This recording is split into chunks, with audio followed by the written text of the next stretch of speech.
our faces. Do you need a room? There's an extra seat here, but I don't know who it's for. Clerk, are you ready? Clerk, Alexis, are you ready? Are we going to be recording this as well? Is that going to be done? All right, so you're not doing anything. So I'm already, are we live yet? Are we live yet? Can I help you read?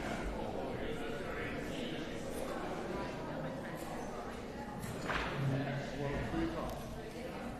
I'm ready to go.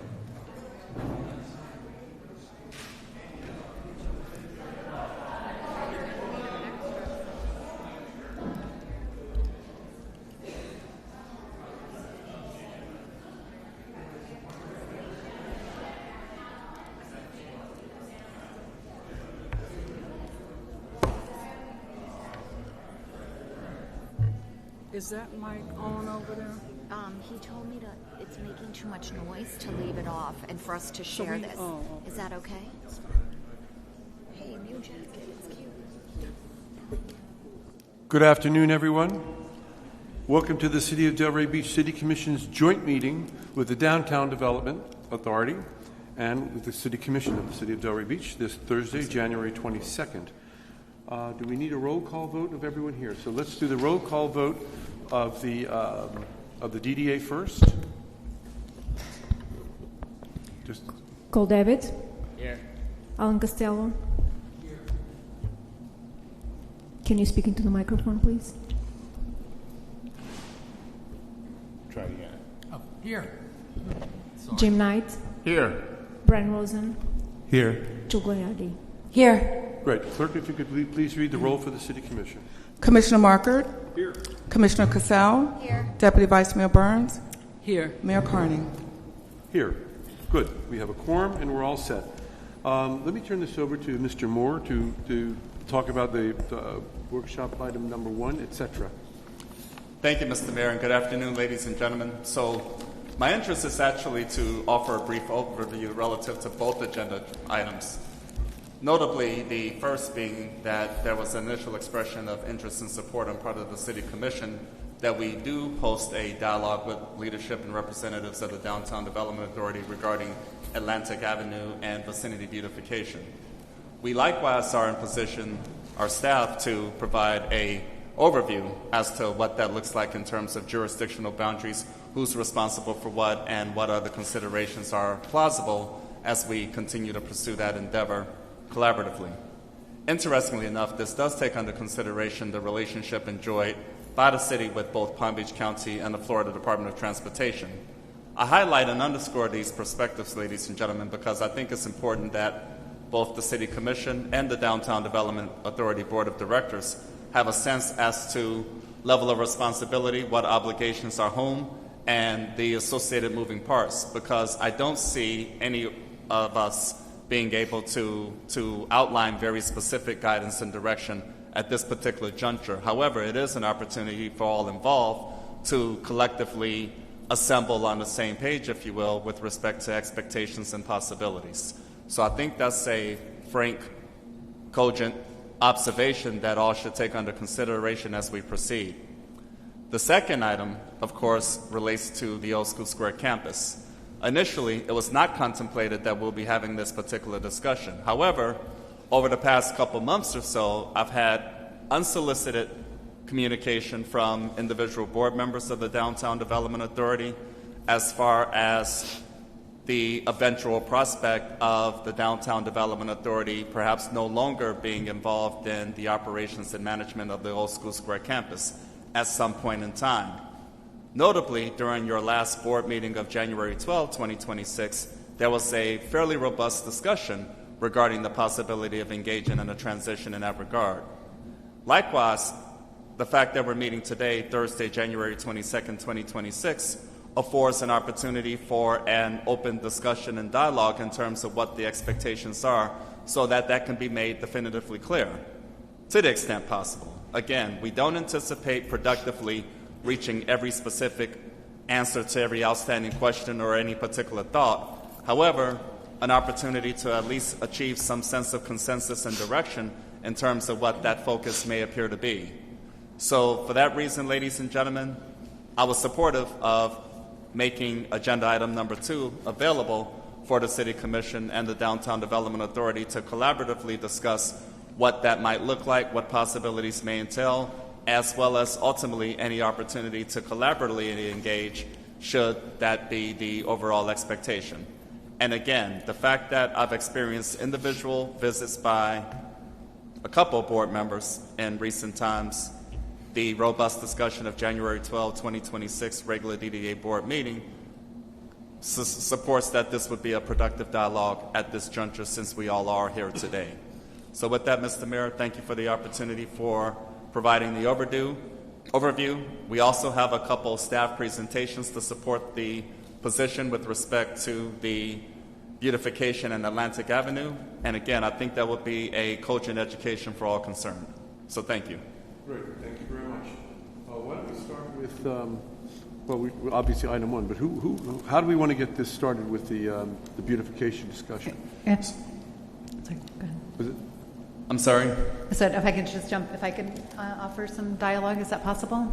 Just I'm sorry? if I could offer some dialogue, if that's possible as well. Of course, yes. So I'd like, and I appreciate, thank you for your introduction. I do wanted to bring up as the Downtown Development Authority Director and with our Board of Directors, just to give a little overview on the beautification piece and tee up as it's been a huge part of our conversation as over the past 3 years leading up to mostly present this year, the downtown beautification landscape as we transition into the next 50 years. We are in a milestone year, and I think we've also have a presentation as well as our Board of Director, Jewel Ghilardi-Zellman, does have has prepared some information to share with the Commission and the community that will kind of help us guide the conversation if that's possible. Fine. So if we could start with that might help, and then we can have also a presentation, and we can have the presentations from the city as well. So if that's possible, we can start there and then go into... No, we can start with the DDA's presentation on the beautification. Okay. That's fine. Thank you. Jewel? Hi there. Hello.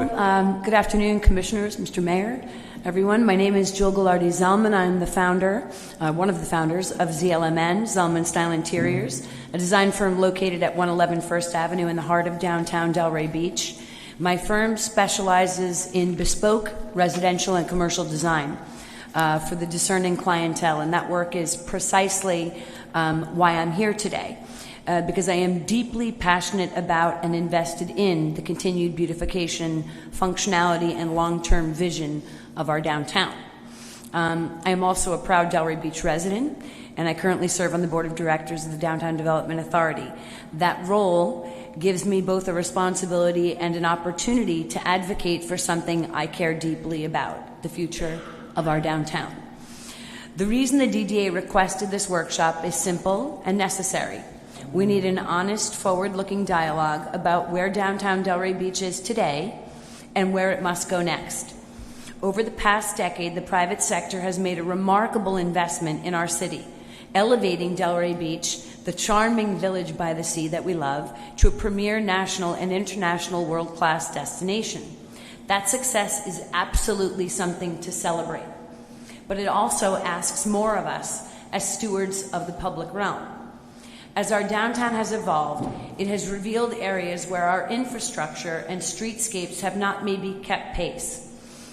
While new development shines beautifully, we are seeing wear and inconsistency in the public environment, cracked sidewalks, invasive tree roots, faded striping, inconsistent street poles and signage, outdated streetscape elements, landscaping challenges, and underutilized or poorly managed spaces.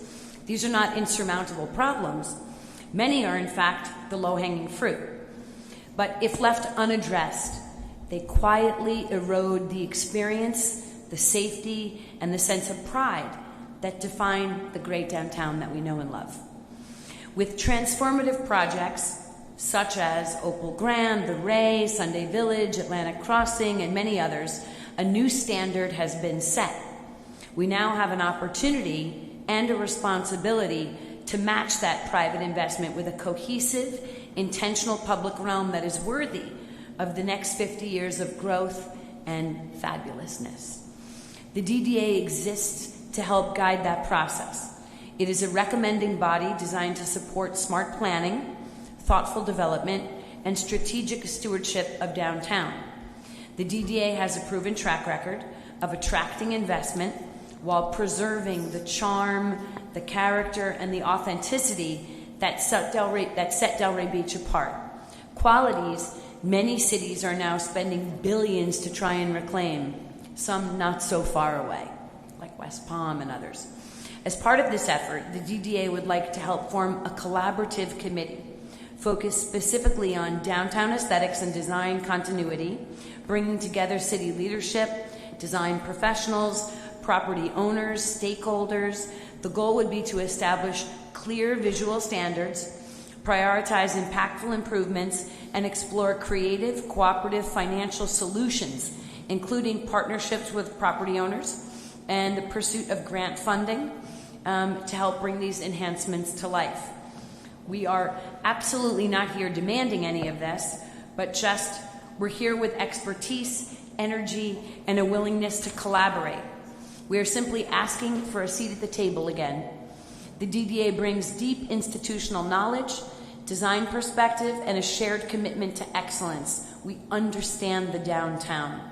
We want to work alongside the city to help shape the aesthetic direction of downtown, identify great opportunities, and ensure that Delray Beach continues to thrive, not just as a destination, but as a place we are proud to call home. Thank you. Thank you very much. To the city. Thank you, Mr. Mayor. So at this time, I think it would be incredibly productive for us to afford the presentation we have in store today. We have various members of the executive leadership team, including Director of Public Works, Missy Barletto, Director of Neighborhood and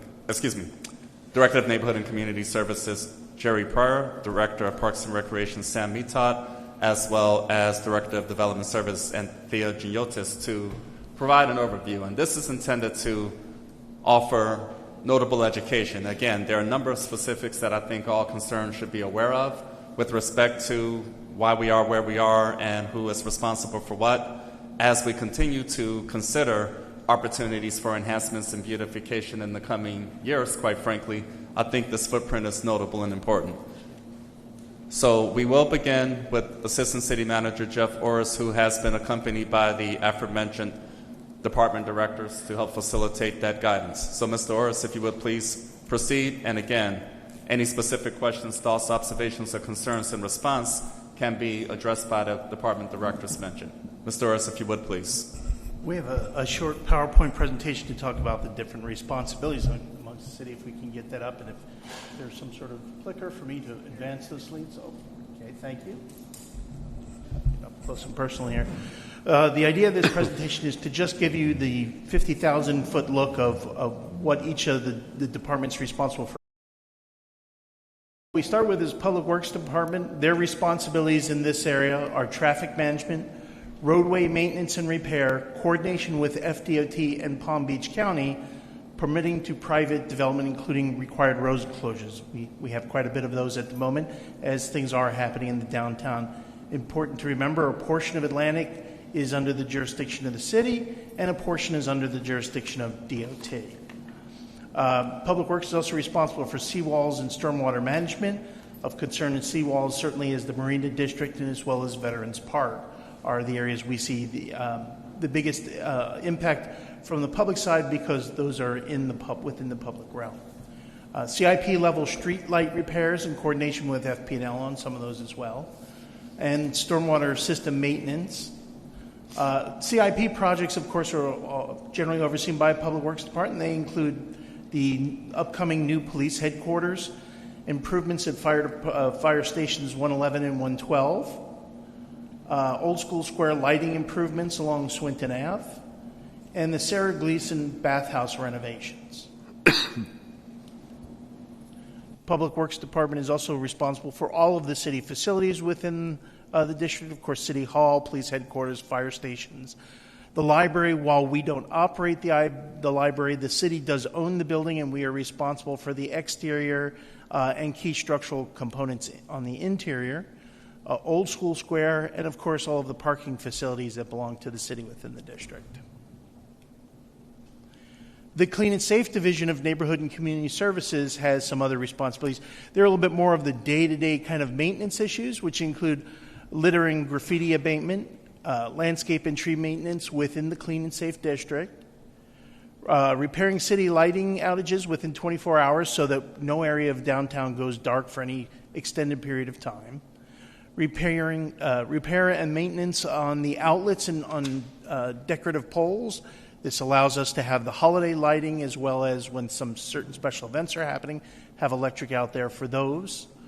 The division also enforces does code enforcement within the district and promotes voluntary compliance. That's always a big thing for us. We're always promoting voluntary compliance of our ordinances. They do nighttime and weekend enforcement. We pile people in at the nighttime and during the weekend, so that's a tough job and a little bit more tough on code during those hours than it is during the day. They do community education outreach so that everybody knows what their responsibilities are and what they're supposed to be doing. The sanitation division also does graffiti abatement.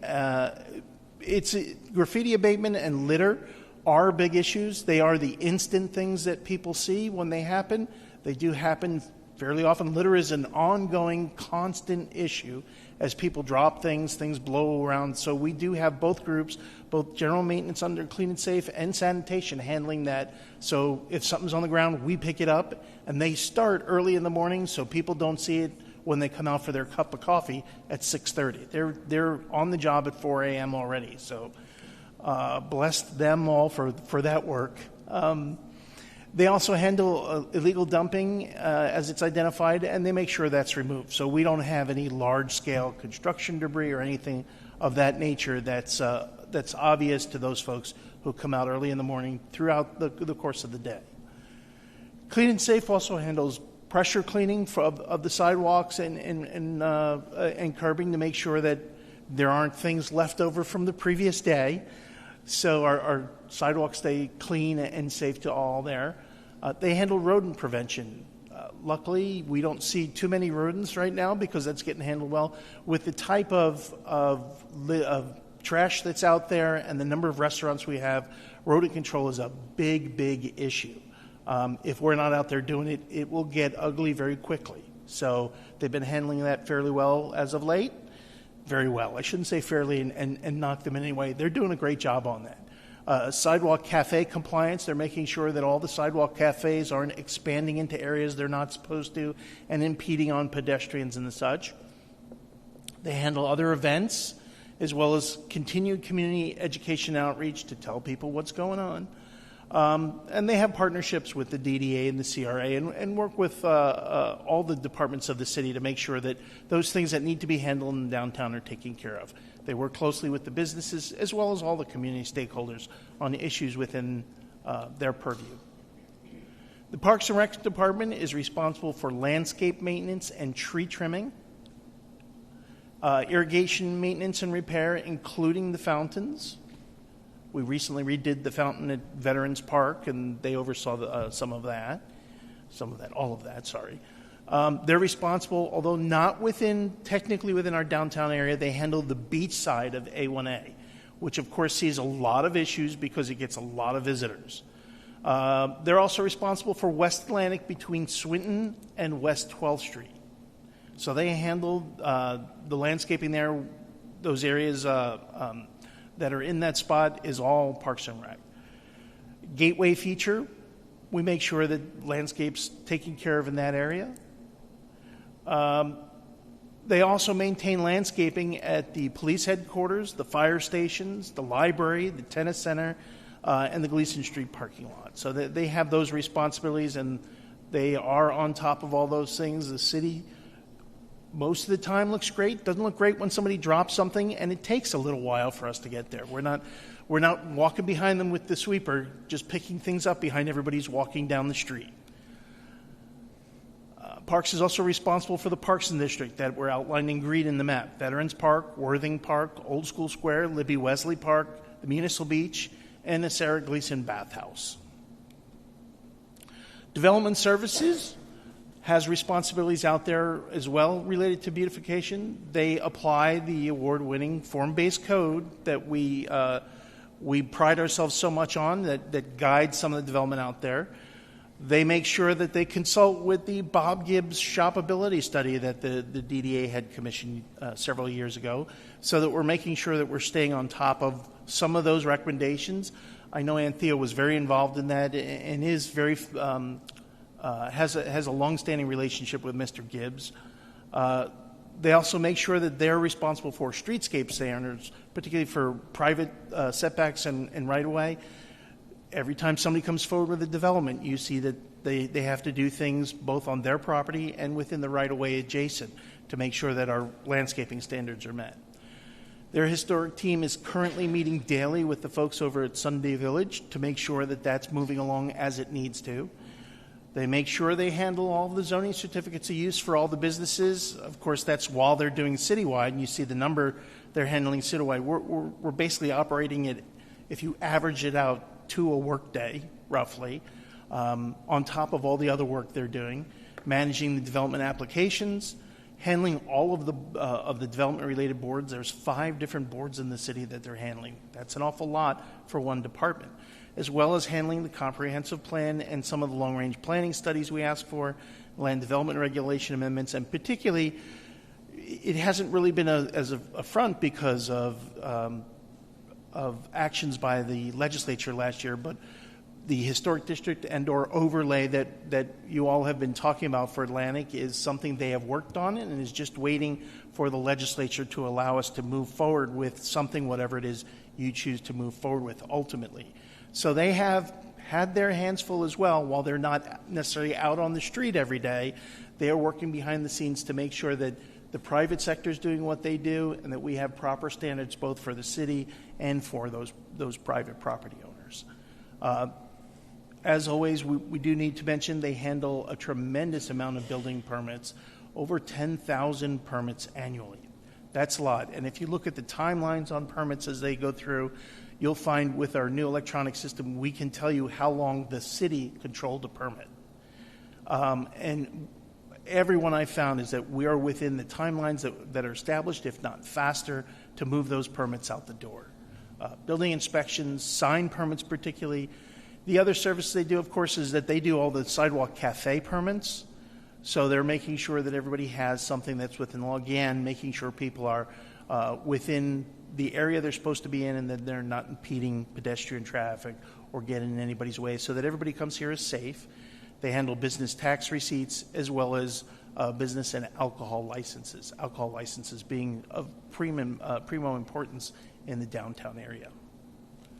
That's all we have. Thank you. That's, like I said, the 50,000-foot view of the responsibilities the city has within the district and the things that we're doing. Thank you, Mr. Orris. So at this time, regarding this particular overall topic, the City of Delray Beach does yield at this time. However, all aforementioned department directors are available for any specific questions that may become necessary. Nevertheless, I hope the information having just been shared and conveyed is valued and appreciated in terms of education and a fairly cogent understanding of why we are where we are and what's happening progressively. Thank you again. Thank you again. I just have a quick question. When you talked about the sidewalks being an obligation to clean and safe, how often do they steam clean those sidewalks? And I'm saying because we all have a shared interest in making Atlantic look great, and you know and as pointed out, there's portions of Atlantic Avenue in downtown are looking very tired, and they need a lot of sprucing up. Right. But I'm getting constant, comments regarding the steam cleaning, and I just don't know how often we steam clean. Can I just jump in real quick? Sure. Before you get your answer and your question, we do have also a presentation to share just as a follow-up somewhat to Jules' comments and something, the dialogue that we've been discussing as well. Yeah, great. But that is Well, I That's figured fine. you had the thing in your hand. You were I know, ready ready. to do your own, so. But that's a great question too. So, but Darian, if you could get our presentation ready, that would be great. Sure. Hello, everyone. I'm Gary Pryor, Director of Building and Community Services, and I oversee both the Sanitation Division and the Clean and Safe Division. So, just for edification, there's somebody's glasses. Also, it's hard to hear when you're not on the microphone, so I couldn't hear your questions, so I apologize. So, as I understand the question was, how often do we do pressure cleaning? We do it twice a month throughout the whole district. So if we start in one area, at the beginning of the month, we work all the way through the sectors, and then we start over again a second time. So Okay. it's twice a month. Thank you. Great, thank you. Yes, reminder to speak right into the microphone.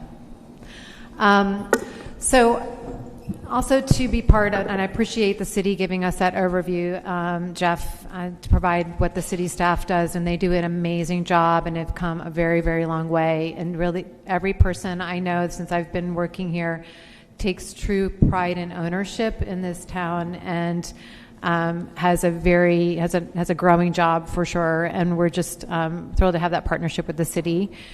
As I said earlier, we outlined a few things for us to focus on today. This is a first workshop that we've had regarding really beautification with the city as we go into what is really important to us is our claim to fame, which is Atlantic Avenue in our downtown. And I know, just speaking with some of our property owners and our neighboring neighborhoods, the Palm Trail and beach property owners, they have a really vested interest in the beautification and a future of Atlantic Avenue as well. So I know this is really important for all of us. But just looking at, out today, outlining what the current conditions are, maybe creating some short-term wins that we can focus on. Maybe one establishing a committee moving forward, but really, what is that long-term plan as we look at the future of Atlantic Avenue? And I wanted to share this picture that is up here is Worthing Park when it was first redone. So I just wanted to bring that up. I had that from, I think it was 2010 when they opened up the park originally. So it looks very clean and beautiful. But just a little bit on the history, the 1980s, the brick pavers, actually the 70s, the brick pavers, the street poles, the Atlantic Avenue streetscape went through its first revision and redesign, and then with the visionings and the CRA support, Atlantic Avenue was transformed in phases, as well as 2nd Avenue and all the rest of the parts of the downtown. As the shopability, we have the downtown master plan, as well as many other ongoing reports and programs that have been put in place. The shopability was commissioned by us as the DDA to help make downtown more shoppable, and a lot of these in the public realm and these areas really were focused on in that report. But just wanted to highlight a few things that, I know pressure spraying was mentioned and the sidewalks, but I think some of these pictures will share some of the areas of focus for us as an organization that are important, obviously, to that, shining those lights and making, those transitions as we grow. The beautiful flowers that we used to see seasonally, I remember seeing those constant all the way down Atlantic Avenue. They look amazing, and would love to see this continue and be this view. This is from West Atlantic, right on 5th Avenue. The center picture is our oak trees that were planted back almost 40 plus years ago, maybe 50, I think we are at this point. When we did a grinding of the roots and repaving that area along from Swinton to 5th Avenue about 12 years ago, and put a rubber mulch down that has now seen its day, and they've now transitioned out. But this is an area for us to look at how we can improve upon as well. and then signage too. But these are just some current conditions that are also referenced in our in the shopability report. The one on the left here at Old School Square was highlighted by Bob Gibbs as these pathways through bushes that are now paths that maybe need to be reviewed, and how do we enhance those. And I think our goal of this today is just to align and work and collaborate with our city to find a strategy for Atlantic Avenue and beyond that defines the short-term improvements, establishes a long-term plan, and clarifies the roles and responsibilities. So with that, I wanted to open it up to, I know that this is a workshop and for discussion, so I think it's really important that maybe if Jules wants to tee it off, and our board or the commission, just to find out where, what is that? How do we move forward on these on Atlantic Avenue, and what are those next steps? Pardon. So how should we proceed next? We want comment. We've heard from staff, we've heard from the executive director and the city manager, and everyone agrees that we need a collaborative effort to make Atlantic Avenue shine. That's we all agree on that. So, and ladies and gentlemen, frankly, I have a couple thoughts in terms of how we can move forward with respect to short, mid, long-term collaboration, and it does involve the recently engaged commitment from the Office of the City Manager, Terrence Moore, speaking in second person himself, to engage and visit with Executive Director Laura Simon on a monthly basis. So we've started that recently, and there's opportunities in which we can engage, communicate, collaborate in terms of what that in fact might look like, while concurrently recognizing the background information having been provided today. Who is responsible for what steps and approaches must be undertaken to get to an optimum place, and therefore we would likewise communicate with both boards as we continue that effort moving forward. So generally speaking, I would like to offer that background, and I think that's pretty realistic, considering the fact that we, over the last few months, have been resuming monthly meetings, notably involving myself, Ms. Simon, and of course, Assistant City Manager Jeff Orris as the principal emissary representing the city of Delray Beach during DDA board meetings and other engagements. So I'll offer more specifics as we go along. Nevertheless, I believe this is an appropriate time for both boards to offer any questions or concerns you may have, so as to assist in any consensus that may be necessary. Could I make a suggestion? We should probably open it to public comment. Joy, you gotta put your mic on. Oh, apologies. May I make a suggestion? Perhaps we should open it to public comment, get the public input for ourselves first, and then go on to our discussion.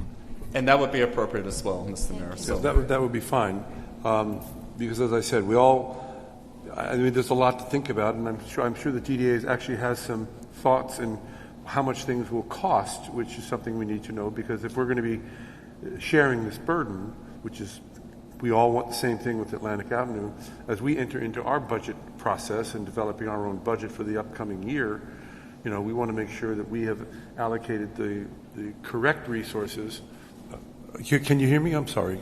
The resources that we need in order to, and as they will do with their budget, the resources that we all need to collectively do, the improvements that we all want to see there. So we're going to open this up to the public for public comment. I'm sorry, did you want to say something first?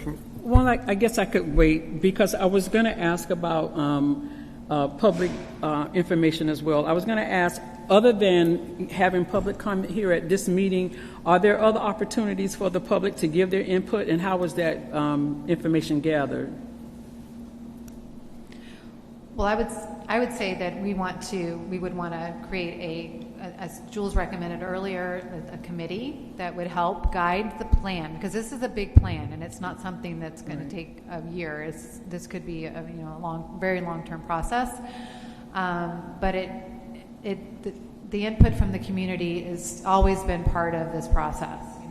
The way we look today is because of community input. So we want to make sure that we're either doing town halls, committee meetings, and town halls and charrettes to guide that process. I'm not saying that we're looking at major changes, but there could be. I think there has been suggestions, especially beachside, of some major changes, but those are things that we want to, obviously we want to hear from our stakeholders about. Okay, and I heard that about establishing a long-term plan, which is great, but is there currently a maintenance plan for a regular maintenance plan, either city or DDA? Like, how do they know what to go clean? The city of Delray Beach does, and that was touched on as part of the overview Mr. Orris had provided. So clean and safe, we talked about the schedule in terms of twice a month cleaning, for example, as well as other maintenance obligations with respect to medians and other details. So that does in fact exist. Is there a printed, written copy of a maintenance plan? Okay. No. All right, thank you. Thank you. All right, we're going to open this up to public comment. I will say that the idea of a we've had task forces for other areas of the city to do different things. So having a task force which would have, representatives of the city, representatives of the DDA, and representatives of the public who are users of Atlantic Avenue, or just enjoyers of Atlantic Avenue, should have the opportunity to weigh in, because great ideas aren't exclusive just to governmental bodies. There's other people out there with great ideas. So I like that idea, generally speaking. So maybe that was something we can evolve into and try to direct. But we're opening this up for public comment. Any members of the public wishing to speak on this discussion for the beautification of Atlantic Avenue in downtown? We come up to, I guess, is that our lectern up here? All right, you'll each have 3 minutes. Just give your name and zip code for the record. Seeing Hal Stern, he's making his way slowly to the thing. Jack Indicue beat him to the punch. There we go. Hello, folks. Good afternoon. My name is Jack Indicue. I reside at 419 Northeast 8th Avenue in Delray Beach. I'm here on behalf of the Palm Trail neighborhood, and thanks for giving us this opportunity to weigh in. We are a energetic and highly engaged community. And we have an interest. We're adjacent to Veterans Park, and we're always seeking to improve our neighborhood and the surroundings. So many of us walk the park daily. And instead of the usual see something, say something, we decided to see something, do something. And recently, a couple of our neighbors and myself tried to explore how we can be a catalyst for the renewal, the reimagination of Veterans Park. We believe it has a lot of potential. We're not even close to reaching its potential, and I think it can be there in its glory for generations to come. So we've had a number of meetings with the DDA. We believe they are best positioned to lead this effort. We also met with other stakeholders, including the Preservation Trust, the DDA, and there's a lot of common ground. So just to be sure, our interest is merely to be a cheerleader for this effort. And we offer our help wherever possible. We created a short vision statement that some of you may have seen. I'll just read that for the rest of the audience. And it goes as follows. Whoa, here we go. The revitalization of Veterans Park envisions an inviting oasis in a welcoming environment that complements our village by the sea. Centrally located along the Intercoastal Waterway, just steps from Atlantic Avenue, Veterans Park can once again become a signature waterfront destination, a place for relaxation, recreation, cultural engagement, and connection. The 100-year-old park sits on some of the city's most valuable public land, adjacent to downtown's vibrant dining, shopping, and art scene in the historic Marina District. The park has been underutilized, dated, and lacking a clear identity for years. We imagine a redesign that fully leverages the park's unique prime location, considers its many elements, and places a clear priority on honoring and enhancing the Veterans Memorial at its heart. So, in essence, we believe that the DDA has an immeasurable impact on the unique character, the vibrancy, and the prosperity of downtown. Downtown Delray is the brand, and we need to invest in the brand. As a former marketer, that's one would do. We encourage the city and the DDA to strengthen your collaboration and make Delray even better than it already is for its residents, merchants, and visitors. We're simply here to offer our support wherever necessary. Thank you. Thank you very much.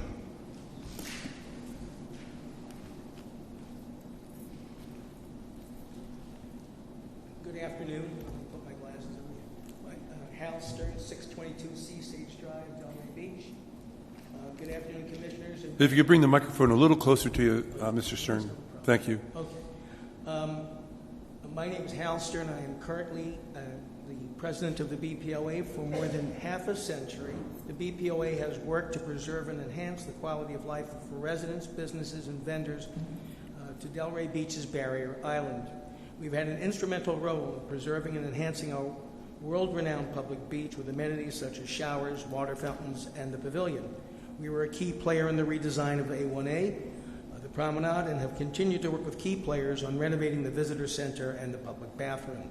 These city projects have had a direct benefit to Barrier Island residents, but we have advocated for these enhancements because these projects also create value to our business neighbors and their clientele. There have been surveys and studies performed on how to improve Atlantic Avenue from I-95 to Federal Highway. West Atlantic Avenue is an area ready for the right kind of development that will directly benefit the contiguous neighborhoods while creating a more user-friendly entryway into the core entertainment district east of Swinton and west of Federal Highway. We know of the deliberations the Commission has undertaken regarding the preservation of the character of Atlantic Avenue between Swinton and Federal, and we are aware of the state statutes and the resulting litigation to determine what power local governments will have in determining what their cities look like. We are following these developments closely. We recognize that there are groups that want to significantly limit motor vehicle traffic on the whole length of the avenue. Many of these same groups seek to limit the uses and appearances of the buildings on Atlantic Avenue, claiming that the many deserve historic designation. We also know that there are those who believe that such designation could hinder the economic vitality of the avenue by limiting the use of private property and making accessing these businesses more difficult and more expensive. We recognize these arguments are made in good faith, and we see merit in each. Like many of our members, I have been frequenting the businesses on beachside Atlantic for more than 30 years. My children have walked off the beach to buy T-shirts, sandwiches, and pizza at these beachside businesses and have wonderful memories of those afternoons. Our family has been to the beaches from the Carolinas to Maine, and I can state confidently that our part of Atlantic Avenue is unique not only to Palm Beach County, but the entire east coast of the United States. I'm here to address our concerns regarding the portion of East Atlantic Avenue east of the bridge. This part of Atlantic Avenue does not appear to have been the focus of discussion within the public sector, and some would say the area has been ignored by the city. We are pleased that there now appears to be interest in reimagining the Barrier Island's main street. We seek to partner with the city and the DDA to ensure that future generations get to experience some of what my children and thousands of other visitors have experienced over the last 50 years. We see several areas for improvement. The reimagining of Veterans Park provides an opportunity to bridge the intercoastal with integrated green space. The sidewalks are too narrow. There are no shade trees. Traffic calming strategies would reduce noise and speed. No one has had a cup of coffee at the Seagate Hotel without being bombarded by heavy truck noises rumbling along our main street. Suggestions have been made to recognize the historic nature of the architecture and streetscape south side of Atlantic Avenue between Gleason and Visitor Center. We are interested in pursuing this concept. We believe that most of our members moved to the Barrier Island to be part of what makes Delray Beach unique. Mr. Stern? Okay, I'm sorry. Okay. Clock for you to follow, but thank you so much for your presentation. But he speaks for the BPOA, doesn't he get 6 minutes? He's the president. He would speak for, he's here representing an organization. Yes, he's representing an organization. You said your BPOA. Yeah, we grant you additional time, sir. Thank you, sir. Okay. Thank you. Where was I? Okay, so we believe most of our members moved to the Barrier Island to be part of what makes Delray Beach unique. We would argue that Atlantic Avenue Beachside is an integral part of Delray Beach's brand. We also believe that as Barrier Island residents, we have a significant interest to ensure that the avenue isn't compromised by destroying the character of the Barrier Island. The public sector has a responsibility to ensure that private interests don't compromise Delray Beach's brand. Our members are, in general, deeply concerned over the potential development on the barrier island and the style of buildings being built. This concern relates not only to the style of residences being built in our neighborhoods, but extends to the commercial properties on Atlantic Avenue itself. Delray Beach still calls itself the Village by the Sea. We would argue that the only place that has any resemblance to the Village by the Sea is our stretch of Atlantic Avenue. The BPOA is interested in being part of the process so we can continue to work together to find ways to allow property owners to recognize the return on their investment without destroying the nature and quality of the neighborhood. The DDA is working with our friends on the Palm Trail neighborhood. We think that the BPA should also have a seat at the table in balancing the city's competing interests. Thank you. Thank you very much, Mr. Smith. Are there any other members of the public? Yes, I see. Looks like a member of the public, yeah? Good day. My name is Anthony Backus, Cape Universal, 1855 Indian Road, West Palm Beach. I'm here to recognize the opportunity that was given to Cape Universal to have the Multicultural Youth Art Festival by the DDA at Old School Square. As we sit in this room right here, this is one of the places that we had the opportunity for children to prepare for the festival. We also had the opportunity for the art to be displayed at the Cornell Arts Museum, which was a huge impact on the children whose art was displayed in the museum. Their parents could actually come out and see the art. A lot of children in school would do art on a scrapbook, but after they get to 12th grade, that scrapbook just goes on dust. So the Cornell Arts Museum created a platform where the children could actually display their art. And my experience going to seeing the art displayed and seeing tourists, the way they respond to the art, actually was overwhelming. So I just want to say the opportunity we have to do the Multicultural Festival here at the Old School Square, utilizing the amphitheater, also the Vintage Gym, and the Cornell Arts Museum, definitely made a shift in the direction of where the Multicultural Festival is going. And I just want to show my appreciation for the DDA in helping us to make it happen, and we appreciate you very much. Thank you. Thank you very much. I think that was actually best. We're going to be for the next agenda item, so you're going to have to hold that thought and reimagine what he just had to say, because that's really for the second half of the beautification. Thank you very much, sir. Hi, my name is Nancy Channon, and I live at 200 Northeast 2nd Avenue, which most of you know is in Pineapple Grove. So I see the Old School Square garage all the time, and I know this probably isn't at the top of everyone's list, and that's why I'm suggesting an alternate way of doing it. I really want to see the garage. I really want to see murals in the garage. They did it in West Palm Beach. It looks amazing. It's where everyone goes to park. It's basically in the center of town. And I think it would be a really great thing. We could get a fiscal sponsor, and we could get foundations and other people to donate. So maybe in my lifetime it'll happen. But I'm really interested in it. And you can you probably all know my email because I email you. Glasses are here. Anyway, it's just a thought, and it's also supposed to deter vandalism. And thank you for getting the steps power washed and the elevator fixed. Thanks.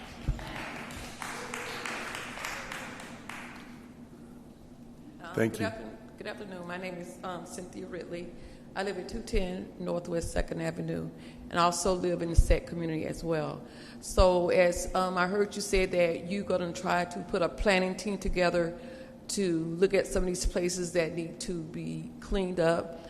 I hope that some of us will be chosen from the SET community, because we always be kind of left out when some planning is done, beautification, whatever is done in that in our community, in the neighborhood that I live in. So please consider that, because there's a lot of things that I know some of y'all don't even walk down Fifth Avenue to 8th Avenue to know what's going on. So it's very important to me that some of us sit around that table and have some decision making when you decide to do this committee. Thank you. Thank you, Mrs. Ridley. Are there any other members of the public wishing to address? Seeing none, public comment on this agenda item is closed. So it's to us as a group. I think, go ahead, sir, yeah? I'd like to qualify a response to Deputy Vice Mayor Angela Burns' question regarding maintenance, if I may, for just a second, for good measure. So we talked about clean and safe, parks and recreation, public works, et cetera, regarding the prospect of a hard maintenance plan. That does not exist, or a fluid, because activities are fluid, quite frankly. Activities are fluid. Maintenance operation outlines do, in fact, exist with respect to the individual operations. So, example, clean and safe has a general maintenance plan outline that they follow. However, it's not a hard maintenance plan because it is fluid. Daily activities change depending on responding to emergent needs, conditions, and other factors. And so that is the case with respect to all of it. But there are professional standards guidelines in which they, in fact, do follow. But again, conditions vary, and the needs to respond to emergent issues and challenges come about on a frequent basis as well. So we'll do our best to communicate that in writing so that everybody is transparent in that regard. Nevertheless, that's where we are. You satisfied with your answer? For now, yes, thank you. Satisfied with the answer for now? Thank you. According to. So I'm going to turn it over to the group. I think that I'm going to go back and say this task force thing again regarding membership. I mean, we have a lot of stakeholders, and I envision if we're going to do a task force that in the old days we did charettes where we would invite lots of people to come and offer their opinions, which I always thought was a great way to get a lot of ideas on the board. But I think we should. I hope what comes out of at least this discussion is that we make some kind of an initial agreement that we should be forming some kind of a task force with stakeholders in the city. I mean, between Public Works, Parks and Recs, and your group, the DDA. I mean, we have a lot of people with a lot of knowledge and figures in their head about how much things will cost. So, I mean, I think that's probably a very good, start because I do agree that it's not a 1 year, 2 year, 3 year plan. This is a 5 to 50 year plan. So I do think that, because once we establish whatever we establish now in terms of how things look, we really want to kind of, you let it evolve, but we really want to kind of make sure that it can be maintained. And so I think it's very important. But I'm going to turn it over to the DDA chair to see what I'm just going to speak for a second. I didn't mean to interrupt you. Okay, Jewel, you absolutely.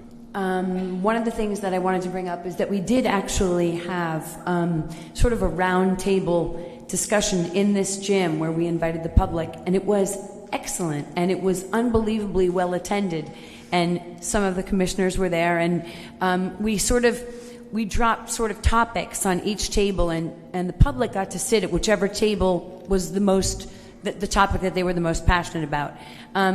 And we gave them a certain amount of time, and everybody shared their ideas, and then each table nominated one person to sort of speak and share the ideas of that table.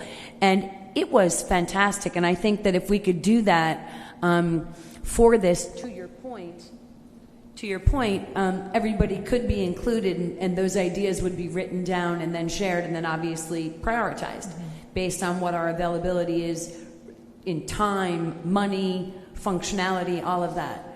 So I definitely think that that's something that we can do going forward on a regular basis. Yes, I recall that meeting, and there were a lot of different topics. Hopefully with this task force would have a single objective, and with that will you be able to devote a lot of effort and human resources and other resources to get things done. Anyway, Mr. Yeah, one thing I'd love to just throw out there as we're kind of massaging this and going back and forth is I do think the task force is a great idea, and I'd go ahead and even say I think there should be a BPOA member, there should be a Palm Trail member, DDA, city, work, and I think it's important to take these members from active organizations that are focused in certain areas of the city because no one's going to know it better.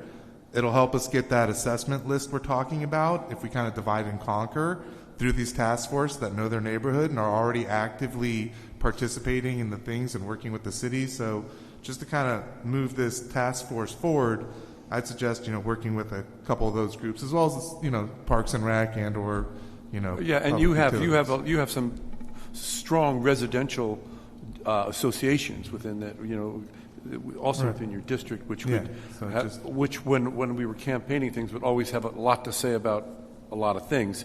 But beautification of Atlantic was always kind of high because they are actually walking on it every day, and so there's a lot of opportunity, I think, to get a lot of public engagement from within the DDA district itself. So that's my suggestion, is specifically a few of those groups and possibly a couple others. If I could add on to that, Brian, I think it would be helpful to Atlantic Avenue from the ocean to 95, right?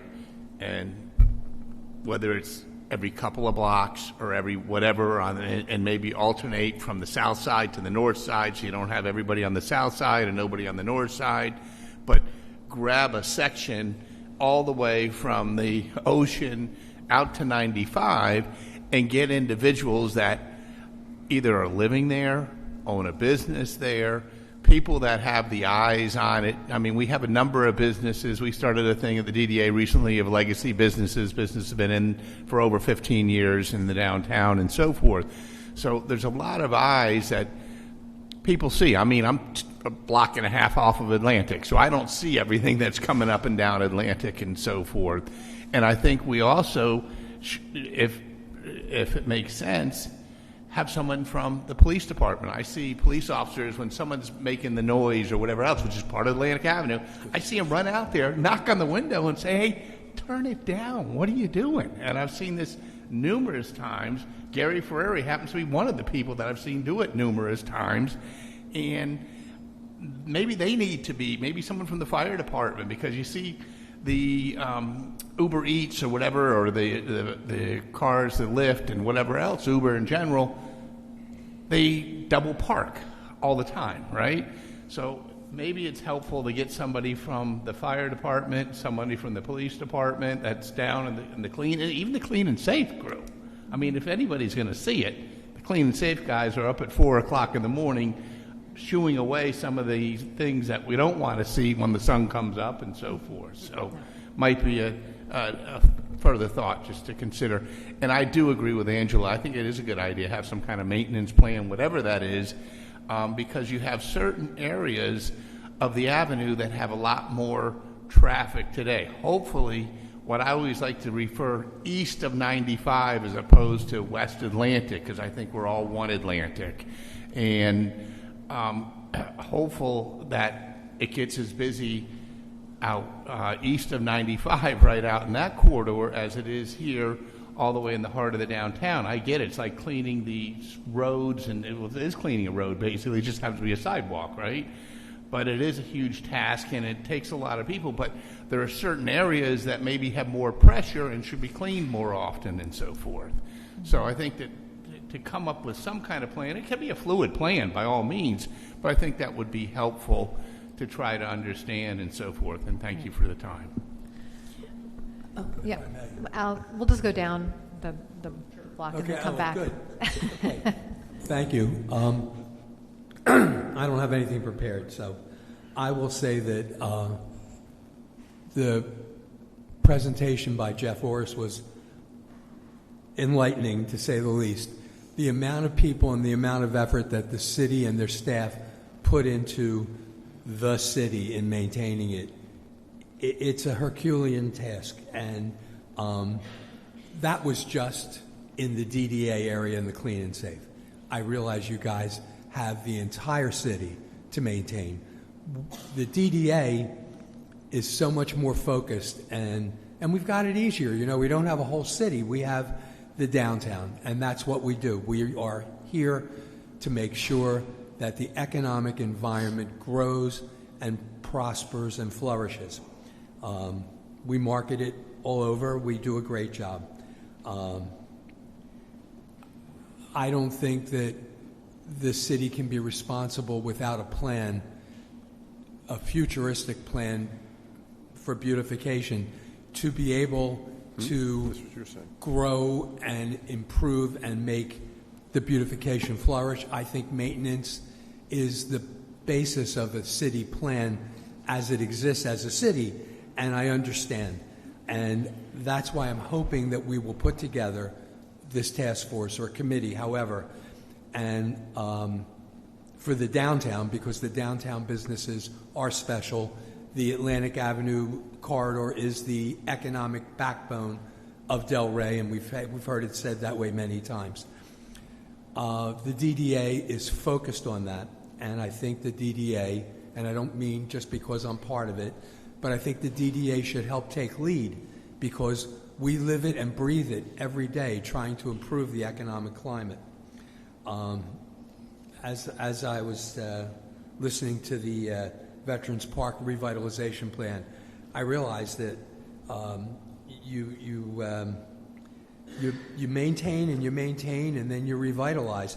But the more you maintain and the more you don't grow it, the more it stagnates. And I think that we have not neglected anything, but we've not improved so much that we could. And some items, as Jules said, are easy, low-hanging fruit. And I hope that the committee is formed and that we take it seriously, that we make a plan that is both for the immediate future and then long-term, as you've suggested, the Mayor, 5 to 50-year plan. I don't think that that's going out too far, because I think this city will continue to grow and prosper. And certainly we're expanding and growing north and south of Atlantic and east and west, and as the west develops, there's a need for special treatment there. So I hope we take this seriously, put together a committee that will act in our best interests and take a serious approach. And as for financing, Your Honor, I think the DDA would be part of any plan to help. We're talking about fundraising, but there's also the immediate constituents and property owners of the corridor that are willing to be involved. Thank you. I do agree that I think everyone will invest in this because it really inures to everyone's benefit.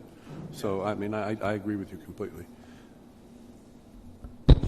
Sure. Yeah. I don't have much to say quite yet, but I do think taking the help of the private sector would be a tremendous idea on this. They have a vested interest in everything, and any way we can do to use their insight or their hours, their volunteer work would be really, really smart. And that's really all I have to say right now. But as stuff comes up, I'm happy to chime in. But thank you. Thank you very much. Commissioner Casal, would you like Sure. to lead us off? Thank you very much. I agree about the task force. I think that's really exciting. I think Mr. Rosen had great input, and Mr. Knight, with respect to, I think, more than just one appointee from us at a minimum, and then inclusive of the downtown businesses and all. But I think what I want to say here is, and I'm stating the obvious because you said it, if we're going to sit here and we're going to create a task force and we're going to ask people to invest their time and their energy, we better be ready to invest the money. And that's where I want to make sure we're committed, because when budget time swings around, we can't be yelling, reduce the millage. We can't be saying cut, cut, cut. I mean, the infrastructure surtax, we lost $4.5 million out of our CIP budget because we're not getting the infrastructure surtax money any longer. The sales and use tax has gone from 7% to 6.5%, so we're getting less money there. And so we have to, I am 100% in favor in this, and I am well willing to allocate money. We need to make that commitment before we ask businesses and other people to come to the table and make that commitment to work with us. And I'm willing to make that commitment. Can I ask a question about that? Yes. I'm sorry, I just lost my train of thought. Okay. But how do we know how much of a commitment we need unless we move quickly to put together a group that can analyze and quickly sum up the needs short term? I think we can say we're willing to assign a particular amount of money. we have to, I don't want to get to the point, and I've seen this happen before, Al, where people commit their time and energy, and at the end they feel like it was a waste and they don't get anything out of it. I think we have to have a sense, there should be some understanding of parameters of how much money we can put in. I'm not saying we need to go down to the penny. I'm saying we need to be able to say we are committed to this and we are going to commit to it financially. And I think that's necessary at this point in time. Awesome. I'm just going to jump in. I'm also going to say that it's a live number, right? So you don't know. It's a living thing because you have to find out how much each of these things cost, and it's research and it's all kinds of things. There is, I'm sure between Parks and Rec, Public Works, and the DDA, there's always a pretty good idea what things need to be looked at pretty quickly. I mean, we kind of know that, and they probably also figured out what it should be done to improve it. So developing some kind of a number, this is going to be a phased thing over lots of different things. Mr. Knight's thing of 2 blocks. That's probably a very good way to try to start getting some immediate results as you focus on the small little bits as you go through. But that's why I mentioned earlier about when we get entering budget time here, we need to start seriously thinking about what kind of money we want to invest, because it's investing in Atlantic Avenue and the rest of the city, because the entire city's tax base benefits by the success of essentially of our downtown. So Commissioner Casal is correct, but I'm hoping that within a short period of time, people can say, well, what are the priorities? What can we do right away? I mean, you mentioned the public bathroom. I got a lot of ideas on the public bathroom, but how often that should be cleaned, but that's a whole separate issue. But so I think that they're among the group, they probably have a general idea of what we could start looking at first and try to develop a budget to do it, which would be, as we would both participate, and then hopefully get some of the businesses to throw in with us to try to improve, everything. Well, I, for one, thank you all for saying this and for being supportive and for looking for the solution. Yes, Mr. Sorry. I always like to be a little more granular, so I'll just put out there while we're discussing it. I think some of the things that we'll look at is lighting, specifically in West Atlantic Avenue. I've heard that brought up numerous times. Signage throughout the city, again, can be part of this larger discussion. Again, that larger capital improvement plan, what things do we want to see? If we can come up with that, that's going to help us get to these numbers. And then the maintenance program. That's, again, I'm just putting a couple things in there that are a little more granular. I just want to make note of while we're having this discussion. Thank you. I want to jump in if I can really quick. I made document after document after document, probably too many documents with all kinds of things that are not in a fluid manner yet to present to you, but it's along the lines of everything that we're all talking about. And I think that I don't know that one task force can address all the things. You've got the issue of fixing things that are broken and kind of maintaining things, right? There's that level of like what's broken, what do we need to fix, the low-hanging fruit, all of that, right? And then you've got sort of the functionality advancements like changing the signage or creating new kinds of signage. And, do we want to keep the lampposts or do we want to sort of change them and make them new and pick one style and have it be, beautiful and have it maybe be by district, whether Atlantic Avenue has one sort of look and then the Arts District has another, and then the design elements of actually, when Delray Beach was first put together, people made the decisions on, what should this look like and what things are we going to select to sort of how we're going to present ourselves, like, what clothing are we going to wear when we go out today. And I think that there needs to be, within that task force or that kind of committee, I do think, from a personal perspective, that there should be some people that are qualified that maybe have some sense of expertise in that field. So an architect, a landscape architect, a designer like myself, and so forth. And then having the other members be maybe the restaurateurs or the developers, the people from the various organizations, because I think you need that influence. I think without that influence, we're kind of shooting in the dark. And then I think for other areas where it's about maintenance or it's about, fixing those things, that can be a different set of brains that are attacking that and the schedule that needs to follow. That's a totally different, it's a different program. So I don't know whether it's one committee, whether it's several committees, but I do think that all of this does need to be addressed. And it, as we've said over and over again, it's a long-term process. So where do we begin? So I think that's sort of the beginning, is how do we prioritize what we attack first and who's going to be involved and then what comes next and so forth. Jewel, all good points. My hope is to, I'd like to get the task force started. I want to, because I don't want to keep talking about all the machinations of it. But within that task force, whether they compartmentalize and say, we're going to have part of the task force is going to work on this, part of them is going to work on this.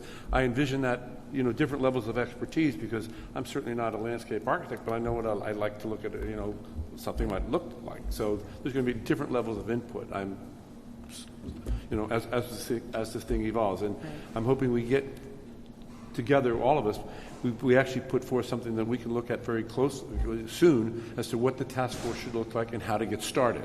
Because I think it's important. I really do. Because, I'm here all the time about Atlantic Avenue, and it'd be nice to say to somebody, look, we're started. Right. So I'm excited. Commissioner Marker. Well, first of all, I'm really glad we're all here today. I think what we're talking about here is super duper important for our community. It's another big item that this commission is open to tackling. We've tackled some big ones this year, but this one makes all the sense in the world to me. I think the concept that we're talking about with a task force, along with what Mr. Moore implemented with town halls, I think can get us to the right place. I will do a tip of the hat to Brian. From my Nielsen research days, you have to draw your sample correctly in order to get the right answers. And what you talked about is dead on. We got to pick our people very carefully who are skilled in different disciplines around our city and have knowledge around our city. If we miss a couple of those disciplines, we're not going to be as happy with the answer. Right. So drawing that sample of who the candidates are, I think is going to be really important. I don't know that I agree with the concept of a 50-year plan. I agree with the concept of a 3 to 5 year plan. That's what businesses are focusing on today. I don't know anybody looking at 50 years. The world changes too much over that span. So I'd like to keep the focus a bit narrower, a bit realistic to a 3 to 5 year time frame. I think that's what we should swallow and not anymore. I will say we mustn't forget we want to do everything, but the financials are going to drive what we're willing to do and what we can do as a city, along with our partners. So the financial acumen that we bring to this exercise is mission critical, and we can't forget that. We are facing a time where our city's going to have to pay more, as will our partners. Most of us were in Tallahassee last week. We had a chance to talk to the state government, and there are a lot of changes that are happening right now, and we have to be cognizant of the fact that there may be a lot of things that we have to do, and we're all as a group going to have to agree that we can afford to do those things. And then the last thing I'll throw in, again from my corporate experience, we can't forget another thing that's going to be super important to being successful. What are we going to stop doing? Everybody forgets that. That's the most painful thing as a CEO in the corporate world, when you get to the plans presented and you're like, well, that's all great, but we can't afford it. We don't have enough people to do it all. So what are we going to stop doing? And I think we're going to have to think about that as a city. What are we going to stop doing? Because if we want to take some of our money and we want to take some of our resources and focus on some new things, we are going to have to make some choices. Not fun, but I think we just have to be ready for that. So my 2 cents. Thank you. That was actually 3 cents. It was very good. Nickel here. Commissioner Burns. Well, I just want to say that I appreciate both of the presentations and encouraged by they're saying they can't hear you in the back. So. All right. Well, this. Huh? Just pull it. I can pull it some more. Okay. Now you got it, girl. So I was just saying that I appreciate both of the I need two microphones now, huh? Encouraged by both of the presentations and encouraged by the formulation of the task force. And, you know, I love the idea of having everyone involved in it, the associations, the neighborhood associations, the departments from the city as well. And, you know, the plan to me, 3 to 5 year plan, whatever the plan is, there just has to be a plan with as many, the public works, parks and rec, cleaners, all of these people working together, and working together is key here. The communication between city staff, commission, and DDA has been strained, in my opinion. And, you know, this is going to require some cooperation and some, you know, effective communication. So I'm looking forward to all of it.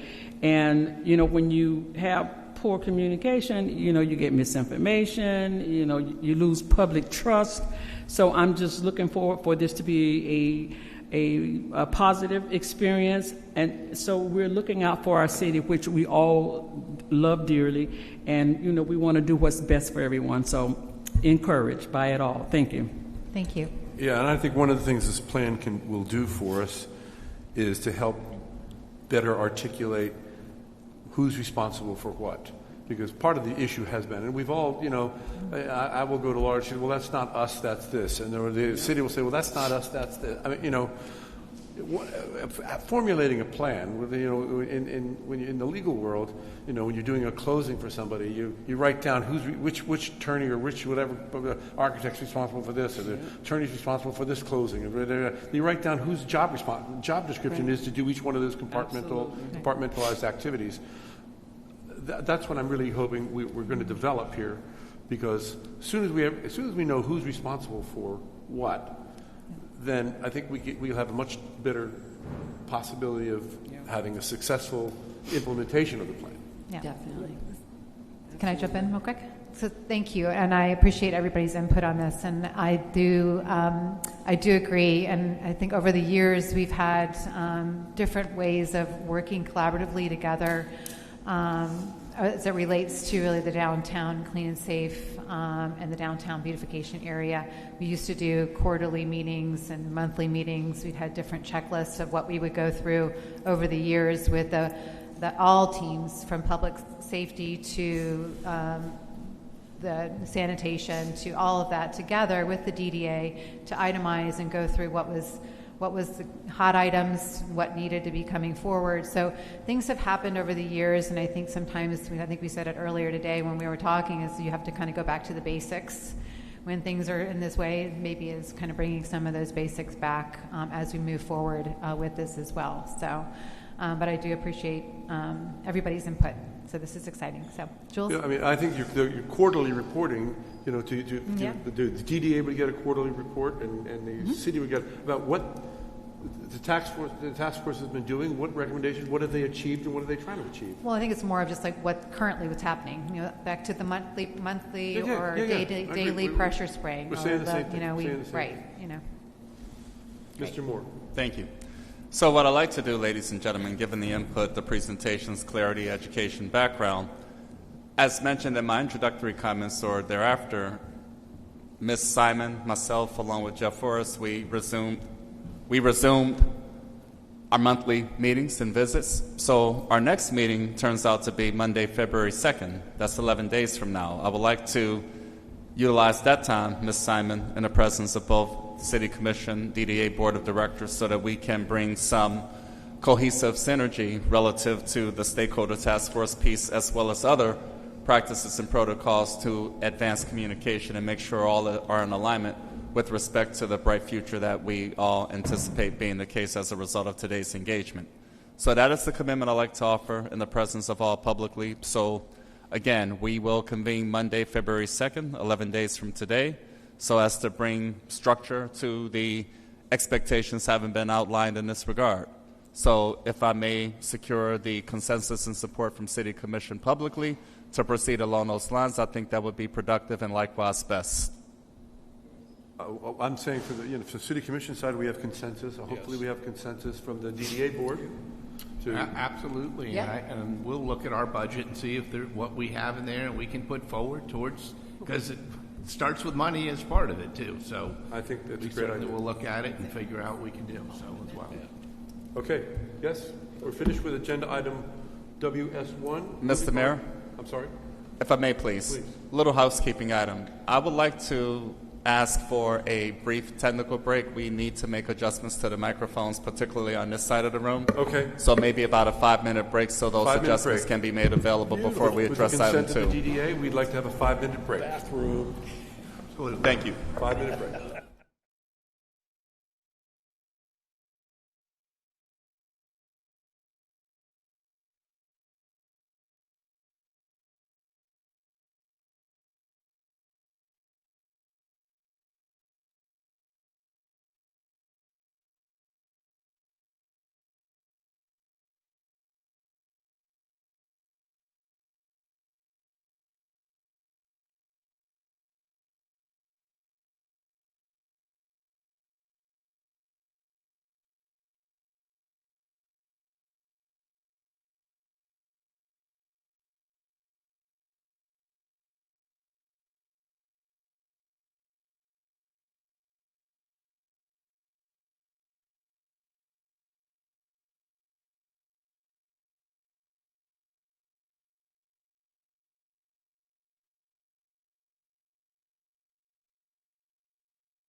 My gavel's bigger than your gavel.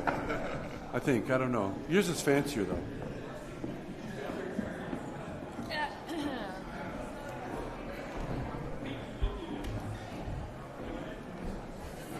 We're going to be moving into agenda item WS3, which is a joint discussion with the Downtown Development Agency regarding the management and operation of Old School Square campus. That said, certain members of the audience have requested that public comment precede this discussion because they're time sensitive and they have to go different places. So with the indulgence of We're fine with it here. Board, yes, okay. Is everyone okay with that? We're gonna allow the public comment to go first. Mr. Moore, did you have anything to say on this agenda item before we invite the public up to comment? I do, Mr. Mayor. Thank you. And it's really a reiteration of my introductory comments during... If we could have silence, please. It's noisy enough with us. Thank you.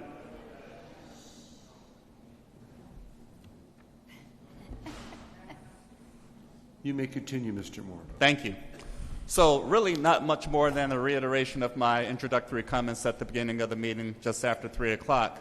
And that is the basis of my agreeing to include this particular agenda item for today's discussion is the robust discussion from January 12, 2026 relative to Downtown Development Authority's board expression of interest of some type of eventual transition plan, as well as some of the previous individual feedback I've had from board members regarding thus emphasizing the reminder, so to speak, that this was never intended to be a long-term commitment, quite frankly.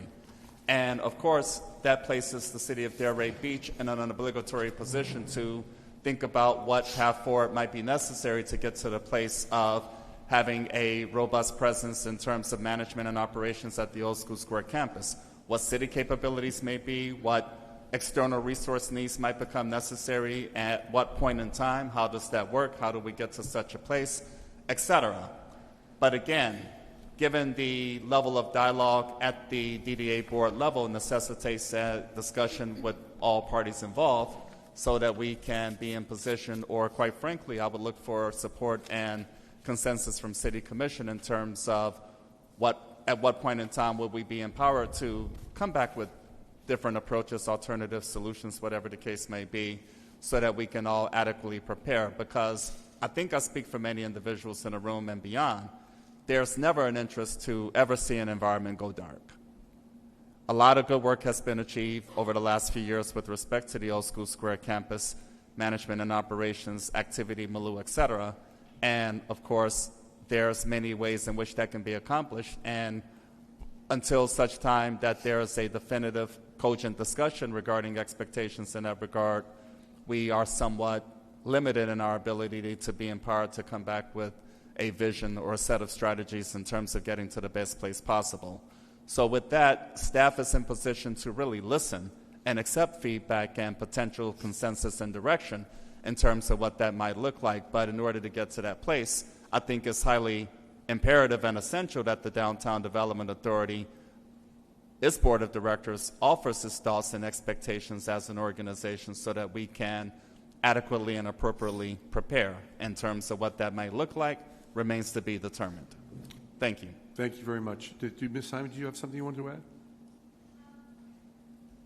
add? Yes. So today's discussion is something that we, as we started this back in 2022, have been talking with our board all the way through, as well as with the city, as finding that long-term solution for this beautiful campus and cultural arts center we know and love as Old School Square, which celebrates 30 years this year.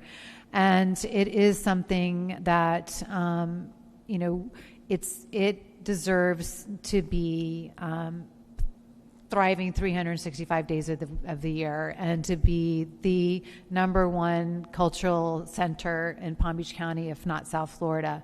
So we really want to be part of that champion and team to transition to find that solution and see it thrive for years to come. So with that, I think this is a very a starting place for us to get to.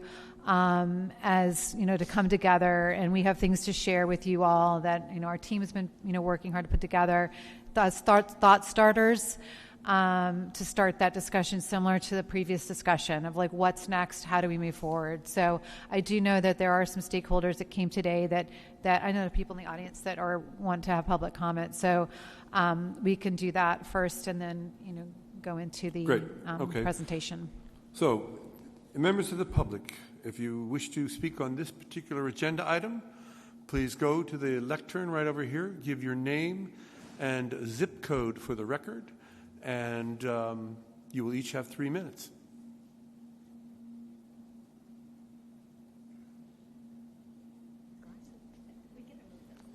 Well, they're going to be on eBay in about 20 minutes, so Say be that able to again? buy them back. That's right. Please do, yeah. Make sure I don't know that your microphone is on. Is there a little light on? There we go. There you go. Okay. Thank you.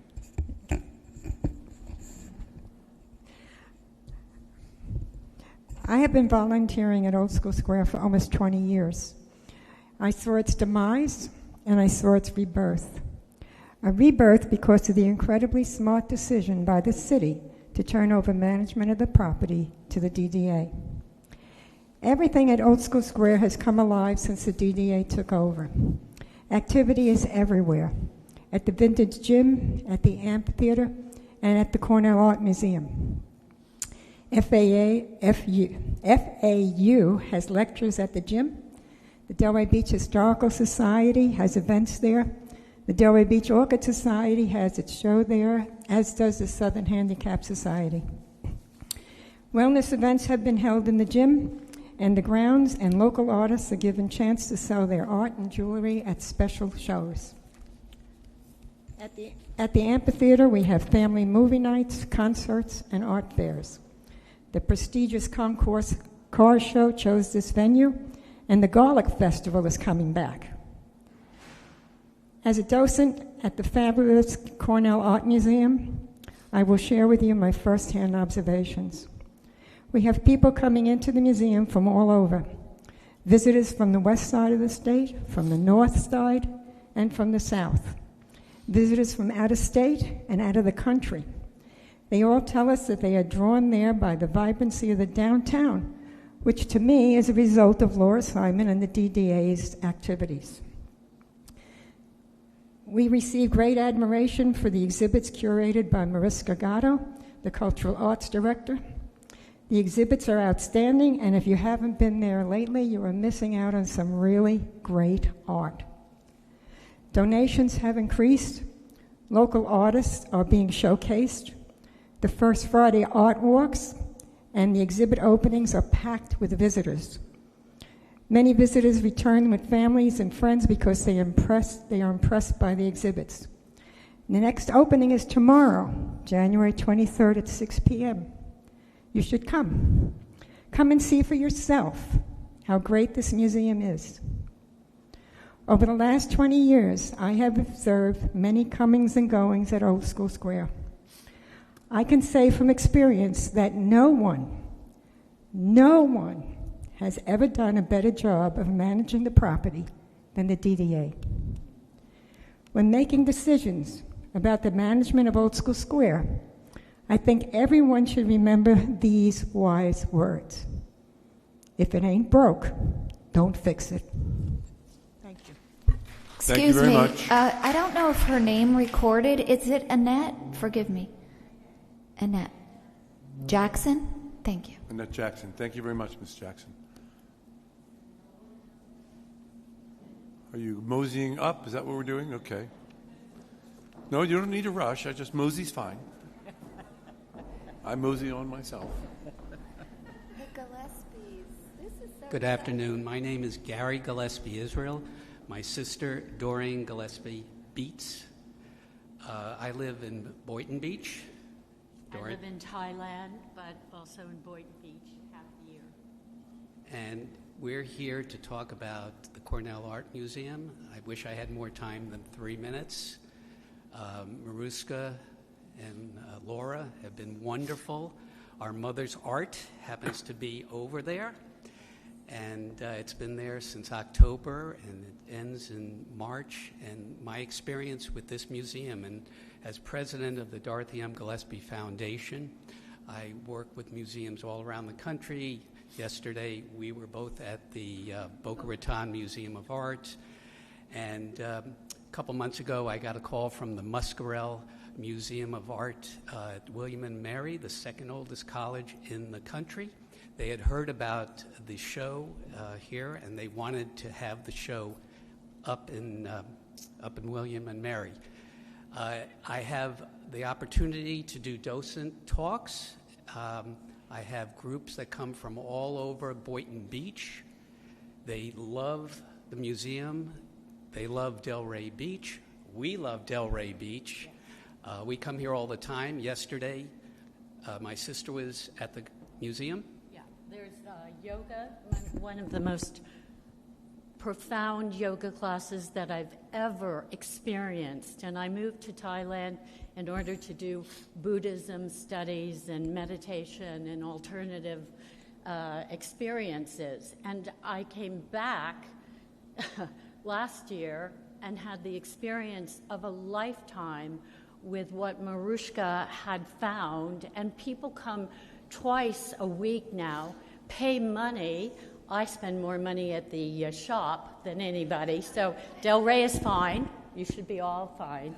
And I just love Delray. I wish I could afford to live here, but it's an extraordinary place, and I love the people, and I just wanted to come here, support, and especially what Marushka, Laura, what you've done with the heritage and the lineage that has to be preserved. We see the high rises, we see the devastation, and this is such a valuable commodity here. So thank you. And tomorrow night we'll be at the opening, 37 women artists. So let's come out and support them. Thank you. I do want to ask, who has been to the museum and seen my mother's art? Our mother. Oh, our mother.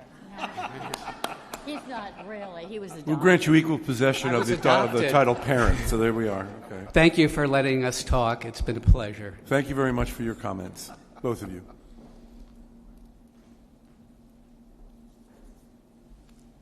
There's no sibling rivalry there. Hi, everyone. I'm Mavis Benson, 33445. I want to read a letter that was sent to me last night by someone who's played an important part in some of the activities on the campus at Old School Square. And when he heard about the meeting today, he asked if he could say something, and I said, sure, I will be the mouth for your words. This is from Gleason Leroy. He has Galara Collective, and he says, "It has truly been a pleasure working with the Downtown Beach Development Authority, the DDA, and the Cornell Art Museum. Collaborating on Delray walls has been an incredibly rewarding experience, helping bring high-quality street art into the heart of Delray Beach and making public art more accessible to the community. I've also been honored to be involved with the DDA's Art and Jazz series as curator through my company, Galara Collective. The DDA's commitment to culture, creativity, and community is evident in every project, and their support makes it possible to produce programming that feels both elevated and inclusive. Working with the Cornell Art Museum on the Art Immersive exhibition was a wonderful experience. The collaboration showcased how contemporary and immersive art can meaningfully engage the community, and it was inspiring to see the museum embrace innovative approaches that expand how audiences experience art. A special thank you to the incredible staff and dedicated volunteers whose hard work, professionalism, and passion are the background of the museum's success. Their on-the-ground leadership and deep connection to the community are invaluable, and they truly should be the ones guiding and leading the museum forward. Special recognition goes to Laura Simon and Maruska Gatto, whose vision, dedication, and leadership have helped make the Cornell Art Museum a truly highlight of the city. Their passion for the arts and thoughtful approach to curation and production have had a lasting impact on Delray Beach's cultural landscape. Working alongside such a collaborative, forward-thinking team has been an absolute pleasure, and I look forward to continuing to build meaningful art experiences together. Sincerely, Gleason Leroy. Today you'll hear lots of things presented, numbers and stats and visits. And the thing I think, it's amazing the numbers you'll hear. But to me, the greatest accomplishment, and I think the thing I'm most proud of, is the tagline right here that says, where Delray comes together. And that's what they've done. Thank you. Thank you very much, Ms. Benson. How good. It wouldn't have been complete without Mr. George Long, 33444, or something like that. I could just get by saying ditto to all of the above and sit down.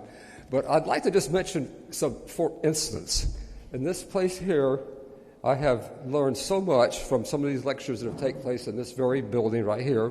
And it's been since last night. Last night I went to a lecture over at the school building over there. Probably one of the classrooms that I attended in the first grade maybe. But no, that was in the other building. But I was just thinking to give this some examples. The Delray Beach Historical Society, which is an extraordinary, and I know something about going to museums and listening to lectures and stuff. That's done a lot of that. But I went last night and I learned a lady gave a presentation about hunting pythons in the Everglades at night. Why don't you try that sometime and putting real life to it? I mean, I said, wow. I learned about the Civil War in Florida and the great conflict we had here in Florida when the, I guess it would be the Confederates went up to the lighthouse keeper and said, turn off the light. That was our Palm Beach County participation. I learned about the Lake Worth over at the school over at the Crest Theater. I learned about the Lake Worth Lagoon ecosystem. I learned about the cigar rollers and Key West and Tampa and the political going-ons about how powerful a group they were. It's just never ending. It's incredible. And I'll leave it to my wife to talk about the art. She can't wait. Every first Friday, it's right over there.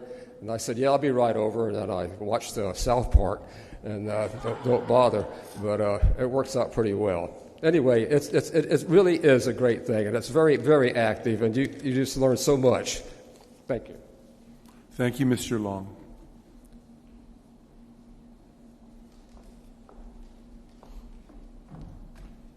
Good afternoon. I'm Christina Morrison, 33483.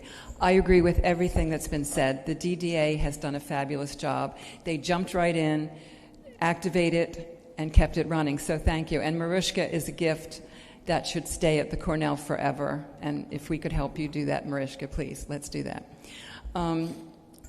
However, the Old School Square was brought back to life by a public-private partnership.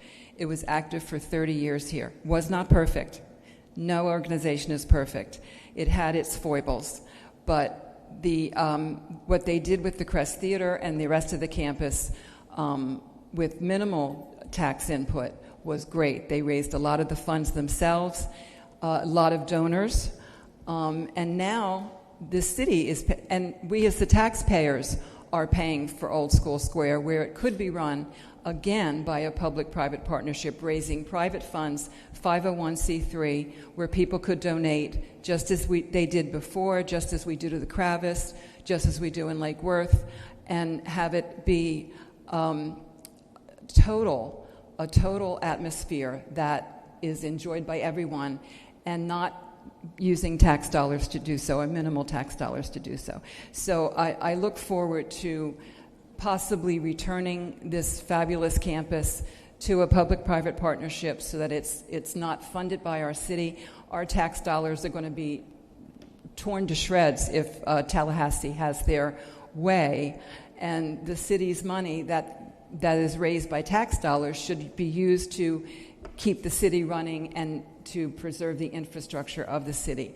And this would be a great place to start. I think it's $3 million that the city's been spending to keep it running these last few years, and that could have all been raised by private funds and going forward. So please consider returning it to a PPP. Thank you. Thank you very much. Are there any other members of the public wishing to speak on this item before I gavel it closed? Public comment is closed to us, I suppose, correct? Well, we have a brief presentation, if we could start there, and then because that gives a little bit of the context. Because while I know there's a few of us that remember how it started, we wanted to refresh everybody's memory and take you down a lane. And I appreciate everyone's comments about especially the Cornell Museum and the work that's been done there, but that is truly this woman right here, Mariska Gatto, who has, it's a team for sure, and I'm just really proud of the work that they did in jumping in just head first and keep swimming. So it's been a pleasure and just a lot of blood, sweat, and tears, but thank you. All right. Chime in for a quick second before you start the presentation. Sorry. I just think it's important that we don't leave out the Creative Arts School. That's being run by the city.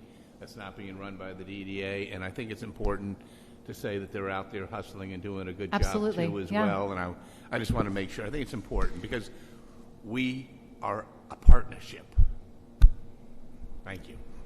Exactly. And that's where we were going. Thanks, Jim. I think one thing that is really important for us all to remember is the Crest Theater building is a huge entity for this campus, as the theater especially is a huge entity for this campus. And as we go through this, kind of teeing up and sharing with kind of the thoughts around that, but kind of understanding more about the Crest Theater itself, as it is an indoor theater, and that's the big question: when will it reopen? So, but before that, I just want to take you through a little timeline.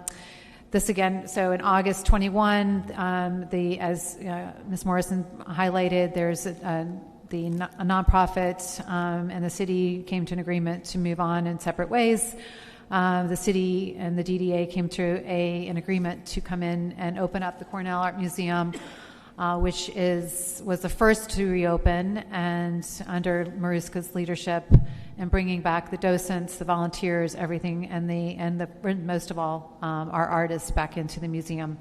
In in February, we took over the amphitheater, or the entire campus, and the work for the Creative Arts School was being done by the city to get that finished.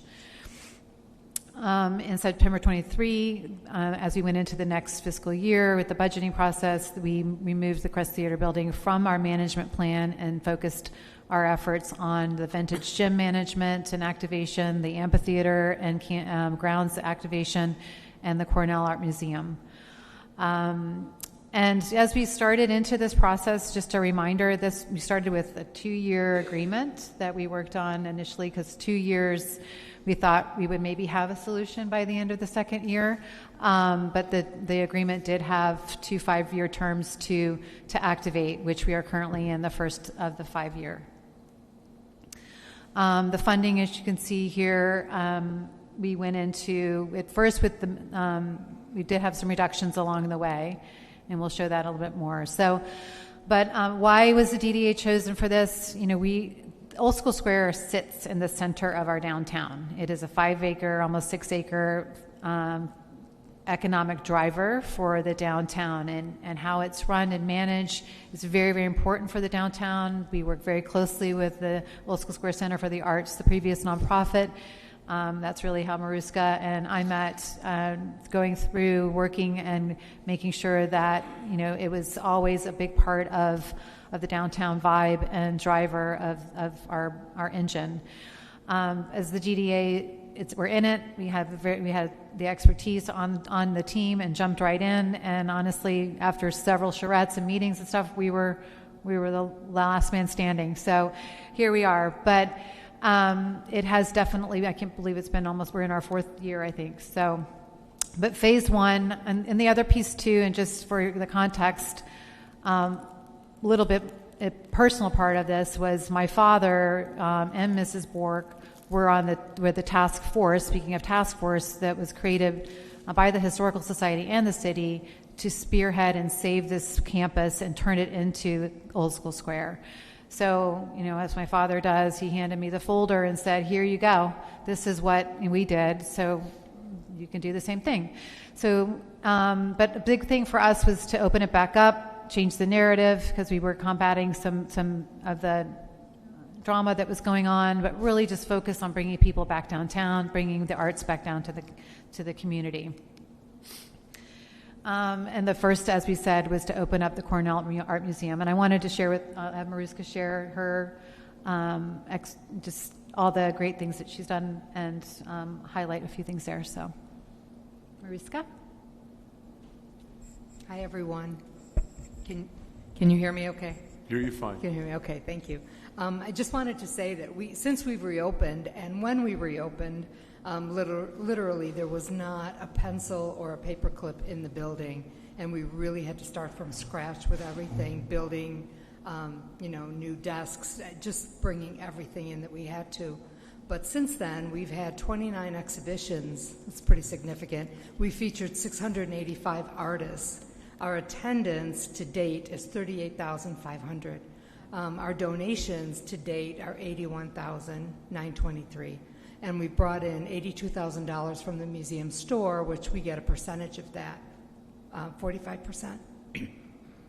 We had to regain trust. We had to reach out to the artists who were no longer part of the museum, had to reach out to them and get them to come and trust us again. We had to reach out to the community and get them to be involved and come to our events and come to our openings.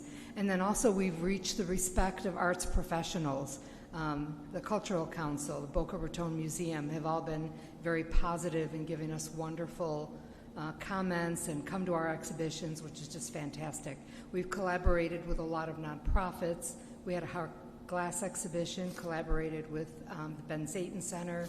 We've collaborated with many art organizations to bring them in as well. So we really have been trying to be inclusive and diverse and trying to make sure that we even showed 230 children for the multicultural youth exhibition. So we've been very busy the last 3 years. Yeah. And intentional, I would say that's a good word. So, and intentional with all of our exhibitions, because truly it's one thing to find a group of artists that have paintings and slap them up on the wall. It's not at all what we do. We really seek out groups. We seek out, like the Gillespie exhibition.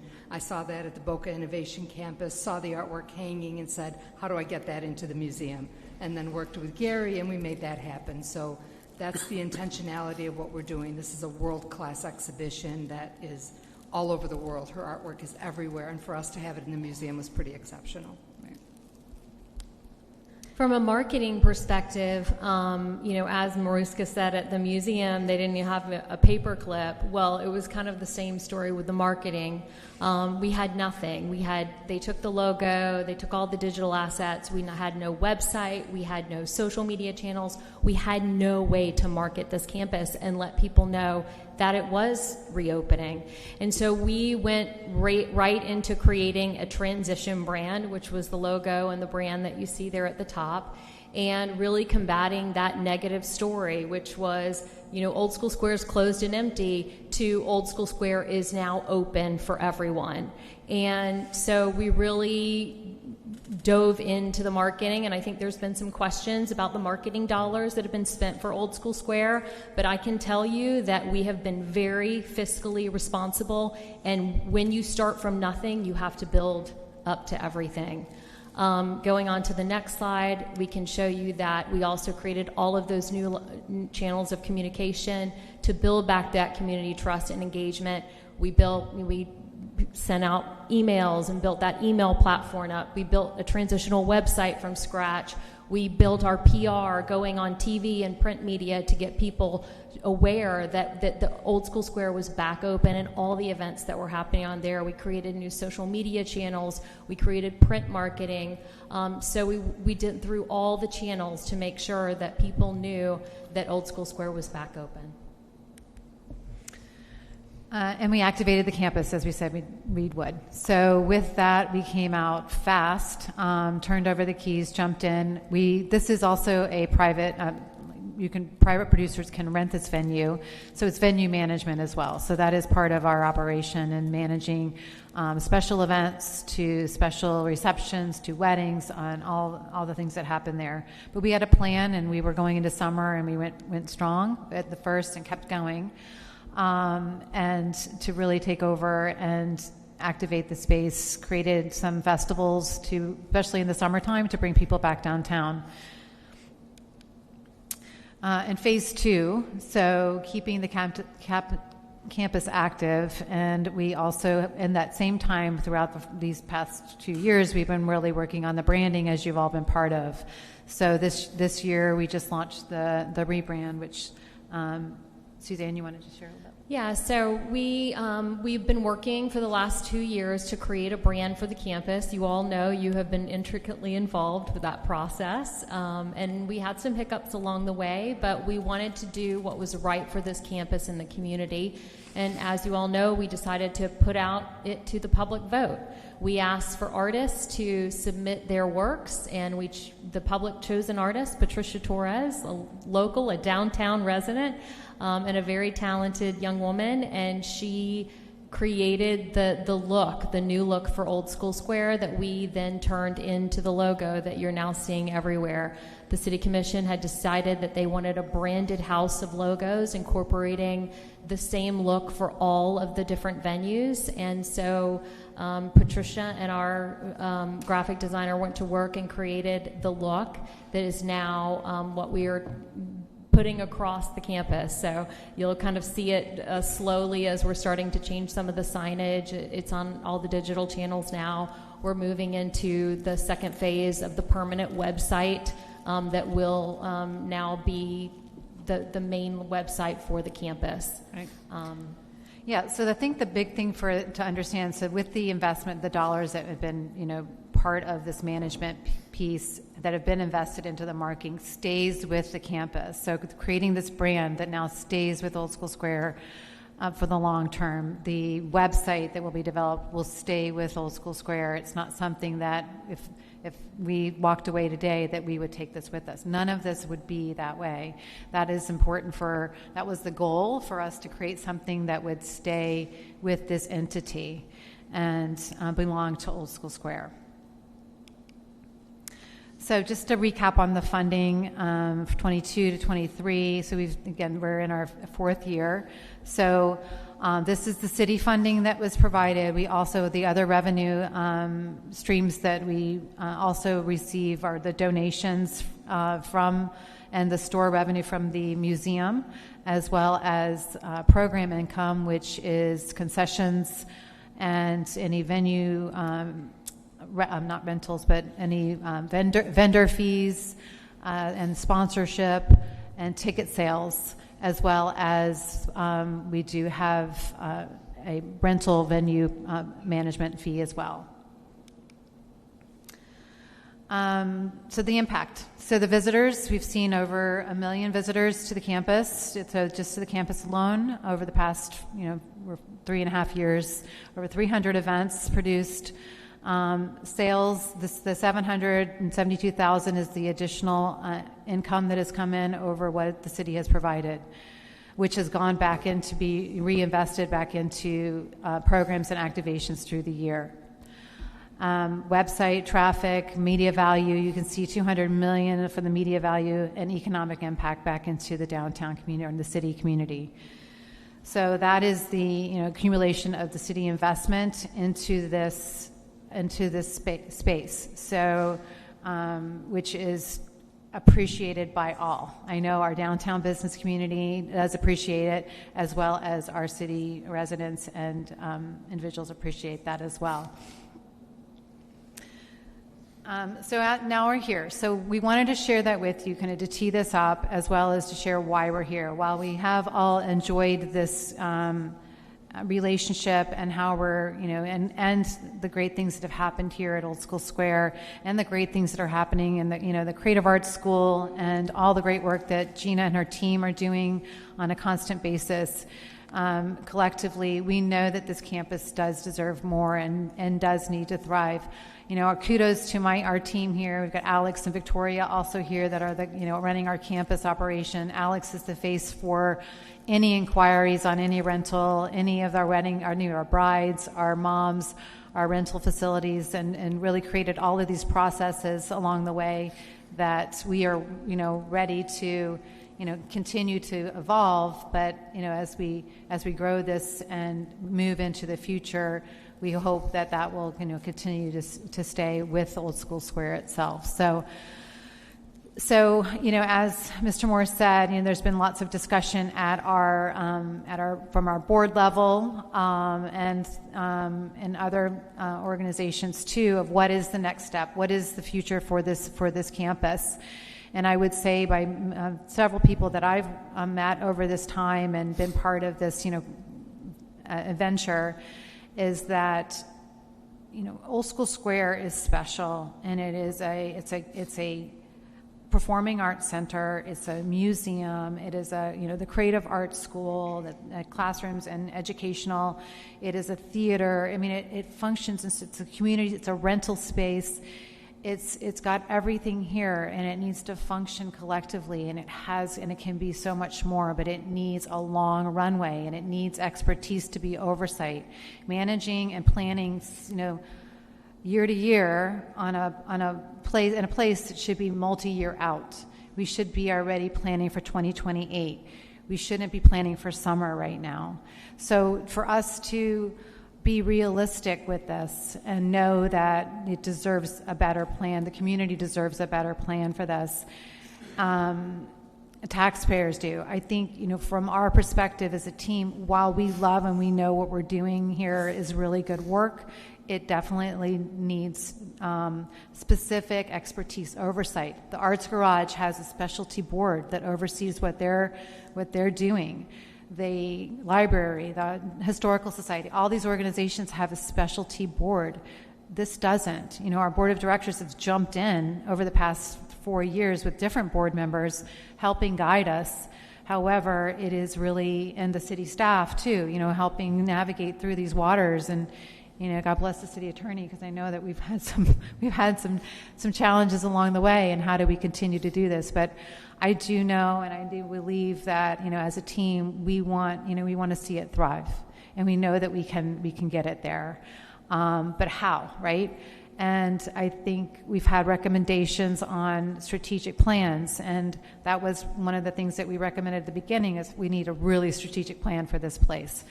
And that hasn't happened yet. A feasibility study would be great, because then it would tell us how to fix it. There's things that are broken. There's things that need to be enhanced. Where are we? This is a location that should be at the top of the game of a cultural arts center in our county and in our area. And I know we can get there. I do think that we're poised there. We've made some great strides, and I do believe that with continued collaboration, that we can get to that next phase. But again, it needs expertise oversight. Government probably shouldn't be doing in this business, right? Government management overseeing a cultural arts venue is very cumbersome. And had we probably set a 5-year plan going into this of what we were going to do, this was the budget, agreed to it at that moment, maybe might have been different. I don't know, but having this short runway is very, very difficult. But I do, I'll stop speaking now, but I do think that our board has some input. There are some things that potentially they've been thinking about and would want to share. And I don't know if you all have any other things that you want to share before we open it up to everyone? But yes, ma'am. I just would like to add that one of the key components for the museum has been the trust factor. And I so appreciate that you all trusted us to jump in and try to regain the trust of the artists and of the arts community, and trusted us to use whatever expertise we had to jump in and do that. It's really, really important that we continue, that continuity stay, and that we keep staying on this trajectory of doing better and better and better, and more exhibitions and more attendance and more donations. We are really set up and primed now because we have a 3-year look back to ask for sponsorships, to ask for exhibition underwriting, to get some significant donations. And we don't want to see that go away. We definitely want to keep that rhythm going and keep that momentum going. So from my perspective, it's really important that we somehow hold on to that and don't truncate that in any way. It happened once, and we lost quite a lot when that happened, so we don't want to see that happen again. So that's just my 2 cents, and I appreciate you listening to me on that topic. Thank you. Yes. Thank you. I did watch the meeting that I was in Tallahassee, but I fortunately was able to watch part of the meeting on your last DDA meeting in my room in Tallahassee. But you had a lot of comments then. It was a very lively conversation. So I'm going to turn it over to Mr. Knight to kind of tell us your perspectives and what do you think? And I'm actually going to turn it over to Al because he was here when it was taken over and pushed for that. So I'm going to let him speak first. Okay. Thank you. I was turning it over to the DDA. Your chair. Your whatever. I wasn't prepared for this. I'm not certain how to begin, but I'll start with this. During the public-private partnership that was discussed before, there was greater financing of tax dollars into the Old School Square rather than what we're receiving. We receive less today than they did 5 years ago every year. We work and survive running the Old School Square. Laura and the team, I wish it was me, but Laura and the team run the Old School Square with less funding than is necessary, and they do it by working a lot for free and doing multiple jobs, each and every one of them. They're amazing. They deliver an amazing task with fewer people than they have, less money than they need, and they do amazing stuff. 5 years ago, the Old School Square campus was entirely dark. We stepped in, the DDA, because we had an organization and because I have a big mouth, and I fought both with the city and with Laura to do this, and so it's my fault. And I'm very proud about the results, but I didn't do them. They did. I just helped get started, and we did it because the city needed the heart, the Old School Square to survive and flourish again. And they put together from not just a dark campus, but a destroyed campus, because the previous people that were there destroyed the property on their way out. They ripped out and left holes in everything. In the art museum, Marushka took a building that was decrepit and rebuilt it.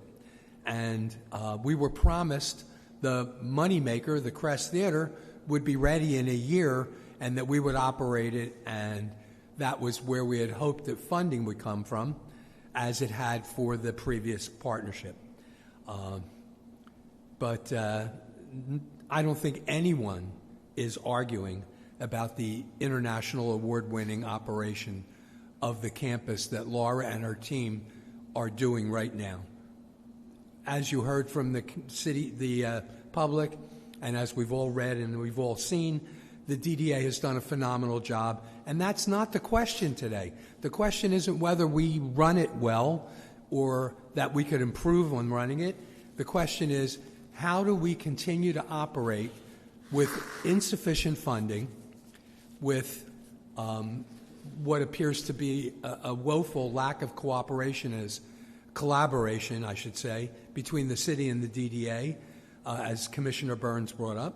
Our collaboration is not just strained. I believe that it's been decapitated. And I say that with all due respect for the city manager. I love him. I think he's a good guy. But I have watched the collaboration with the city deteriorate over the last year since I've been back on the board, and it's very depressing.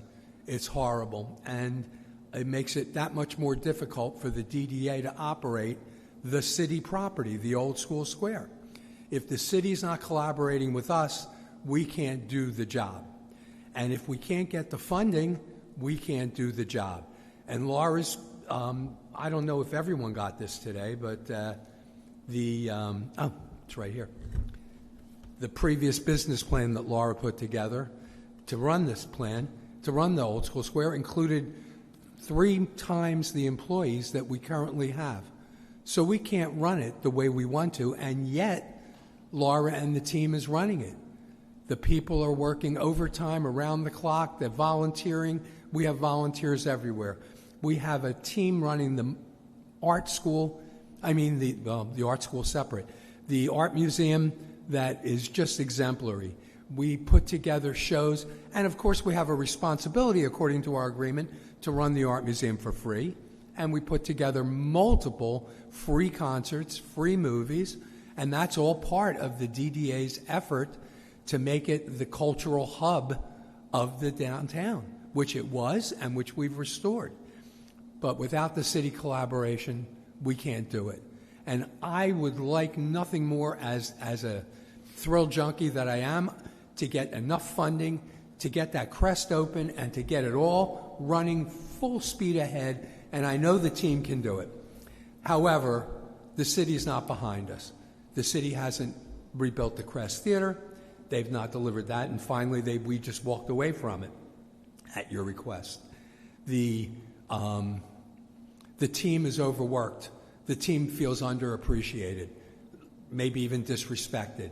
Bottom line is if Laura wants to fight to get funding and finish and redo and run the old school square as she's doing now, I'm 100% behind it. If Laura feels that it's an inadequate funding and inadequate collaboration and that her team does not deserve to have to operate it this way, then I support the dissolution of the relationship as per our agreement, however you want to do it. Either way, it's up to the team. I support them, but I think the city is incredibly myopic to think that if Laura and the team walks away from this, that someone else is going to walk in and save it without mass funding and without a mass effort from the city to rebuild the Crest and to start growing the relationship with whoever runs it. You're going to end up with a dark campus once again, which I fought for and which the team fought for, and we got the relationship and we delivered. They delivered, and I wish it was me again. They delivered it, and it's amazing. And yet, we're here today to talk about dissolving the relationship because of the lack of collaboration. Could I ask a question? A question? Al, I guess that's what I need clarity on, and someone needs to speak to that, but because we are here today. Are you here to dissolve the relationship? I would not fault you if you are. You can't, if you're not going to fund it. But are you here? I just need to understand what is the desire. Do you desire to continue on at that location but want more funding? Or are you just saying this just doesn't work for us? Because the answer is important to me to know. I'd like to hear from the rest of the board. I know. I was going to say that. I just want to say that. I'm only one member of the board. I can tell you that it is my belief that with proper funding, and Laura has submitted the plan and submitted all of that, that Laura and her team can grow and run and improve what is already an international award-winning operation. But if not, there is a clause in the agreement that allows us to walk away in 6 months, or both sides. And it's not up to, in this respect, I think Laura and the team, because they put forth not just the effort, but over and above, because they're working with 1/3 the staff. So if they say they can't do it and they're frustrated by the lack of collaboration, I'm supporting their desire. So Brian? I'm sorry, go ahead. Yeah, Brian. Yeah, thank you. I do appreciate, Ms. Casal, where you're coming from, asking, us what we're looking to do.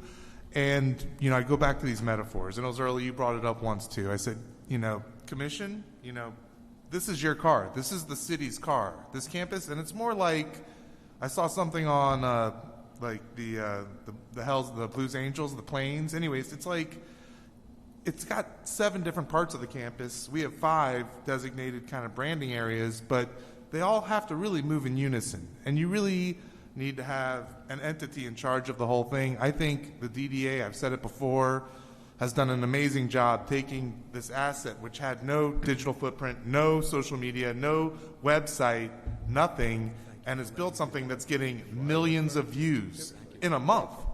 From the Christmas tree post to other things we've done. It's amazing. And I do want to say on that point that I do believe the DDA can still always play a role, and I think should maintain for the city these digital assets and help run them with whoever steps in, because we really have a good control. We have a great team, and I think it's something that Old School Square lost before, which was really a city asset, which the DDA will continue to be a steward of some of the digital assets, and we can work with whatever partner goes in to manage, to work on the website, whatever. But I just want to be clear, I don't think this is a true walkaway, but we really need consensus from the city on what you guys want to do, because when the funding goes down from, really it was like $1 million to like 800 to 700, we've spent over $500,000 just renting equipment, because we can't afford with $1 million budget to spend $400,000 on sound and lighting. So as this budget goes down, the business itself, our operations, and it's not like it gets cheaper to rent this stuff. All these costs are going up, and it's really, it's a losing proposition. It's not, hey, do you guys not want to do this, and do you want to dissolve it? It's like, hey, if we're going to do it, we really need a 5-year runway with a commitment of money so that we can program whatever we're going to do. It's a huge ask right now based on the way things have been going, whether we lose part of the amphitheater, area to create a clay studio, which again, we've made it clear that that's mission critical for moving equipment in, moving art from the gallery. This isn't a campus, and that's why it all has to operate like those Blues Angels, Hell's Angels, whatever they are, because it all has to move in unison. And it's not putting something in a calendar that everyone's working from, because there's logistics, there's art coming in, there's people going in, there's events, the Playhouse, we can get the Crest Theater, but again, they rent out the vintage gym, there's events, there's food, there's weddings. It's a lot. And, I think, again, I don't personally, different situation. When I came on the DDA, it was to really help with the economic vitality, help with parking, support our businesses, and create better tax base here in the city. I created a large music festival with my family in Okeechobee. I've done a lot of that. It's fun, but it's a grind. It's like a restaurant, and our staff will do it, but they kind of need to be given the opportunity to do it. But it's really, we can't do anything unless the commission lets us know where they want to go. And if it's not with our staff and with another group, we're here to support any sort of transition, and again, maintain that digital footprint so at least our narrative stays clear, and we can work with the other groups on all the little things with the property, and the city will too. And I have to give props to our city staff, because you see that $1 million you give us, you probably spend another $1 million in grass and maintaining the property, taking care of the air conditioners.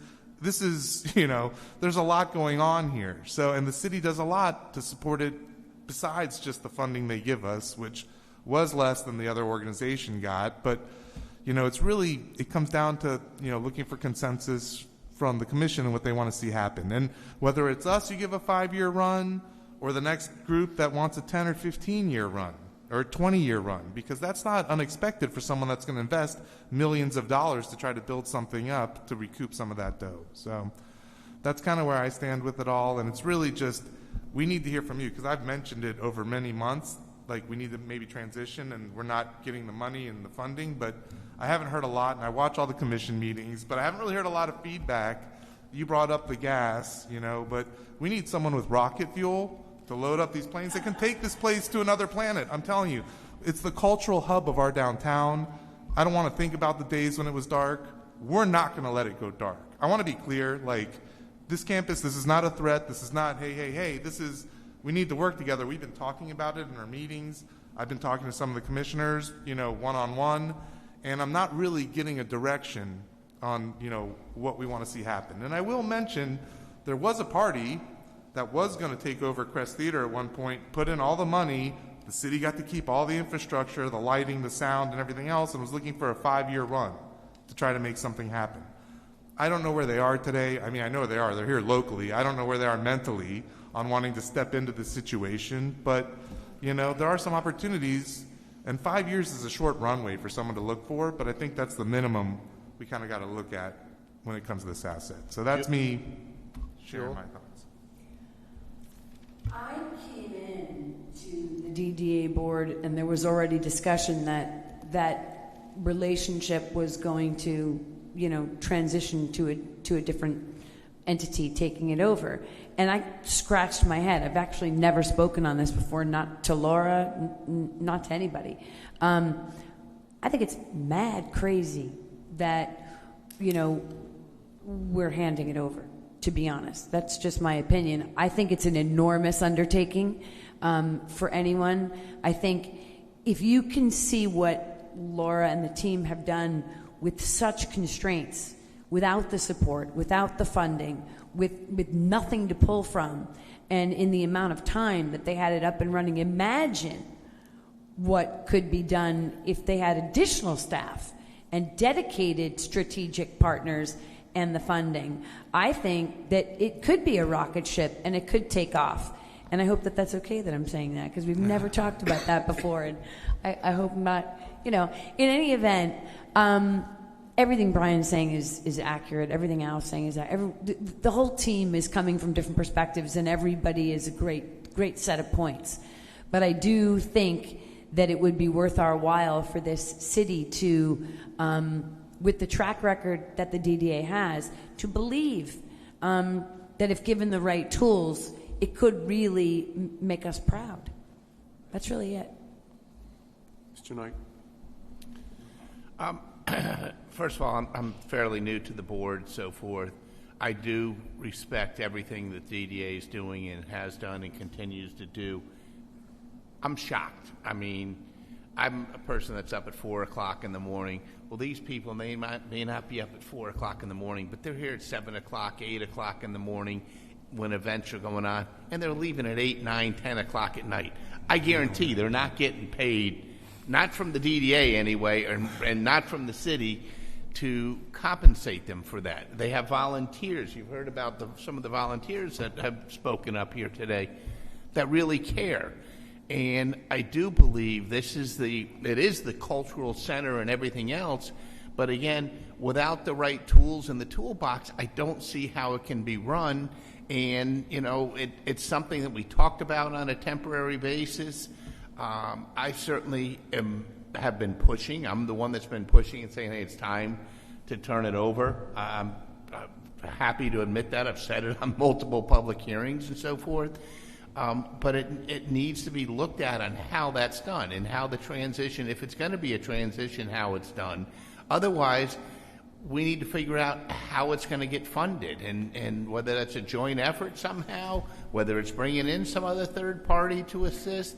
But there's got to be some way to be done. To have the Crest Theater sitting here, which I was here for many events, the mayor speaking and everything else, and town hall meetings, and I've been here for charrettes. I think going back plus 20 years that charrettes have been done over here, so forth, with Treasure Coast Regional Planning Council and so forth. And I think Anthony, if I recall correctly, was at the Treasure Coast Regional Planning Council back then and so forth, and a number of other people, and Dana was there and so forth. And so I've seen a lot of these changes and everything else, but it needs to be really run properly, funded properly to be able to be what it needs to be. And I think right now we're like that, that car that's pinging. If you want to talk about a car, it's pinging because it's got the low fuel in it. It doesn't have the higher fuel that it needs in it.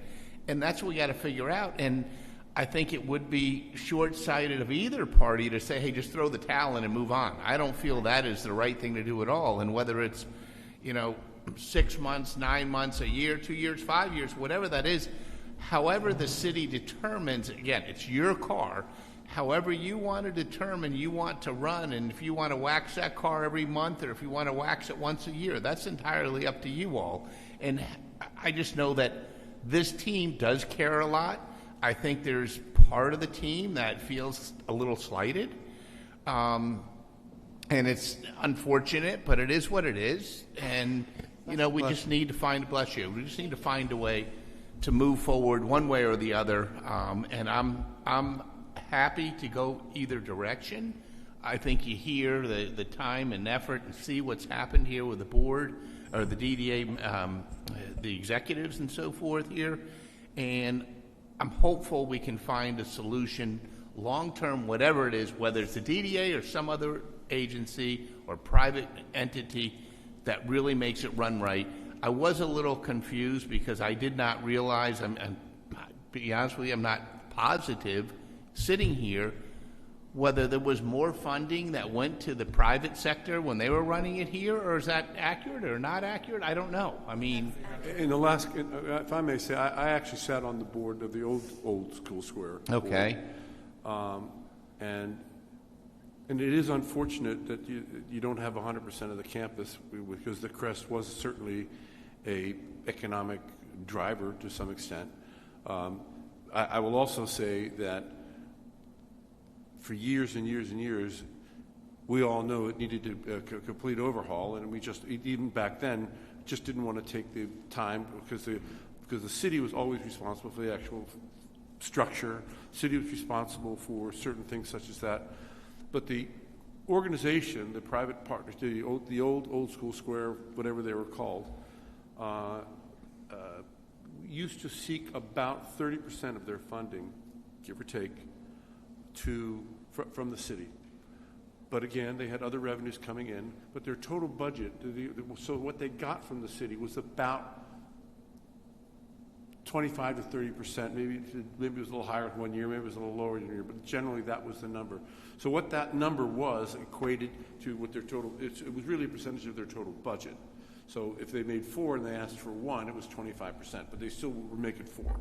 So were they getting, I guess the question just straight out is, were they getting $1 million a year? Were they not getting $1 million a year? In the last year, we dropped it down, but they were getting, for a long period of time, $950,000 annually. And as you point out aptly, they had control of the theater, which was also helpful. Look, yeah, no, there's no question. It was, and nobody disagrees. Nobody disagrees that the DDA came in and didn't do a yeoman's job in trying to get this place back up and running, because it was dark. There was no question it was dark.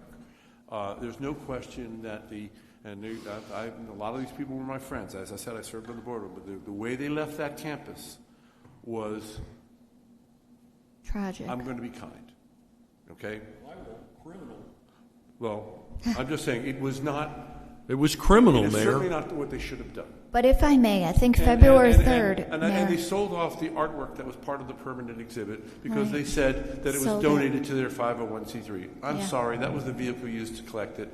I will say that the City of Boca Raton's museum doesn't even have on their inventory the artwork that they have, because they consider it owned by the city. So they don't really consider it their own asset. So I think that was, again, it certainly was not done. But that is water over the bridge or under the dam, or whichever the right word to say is.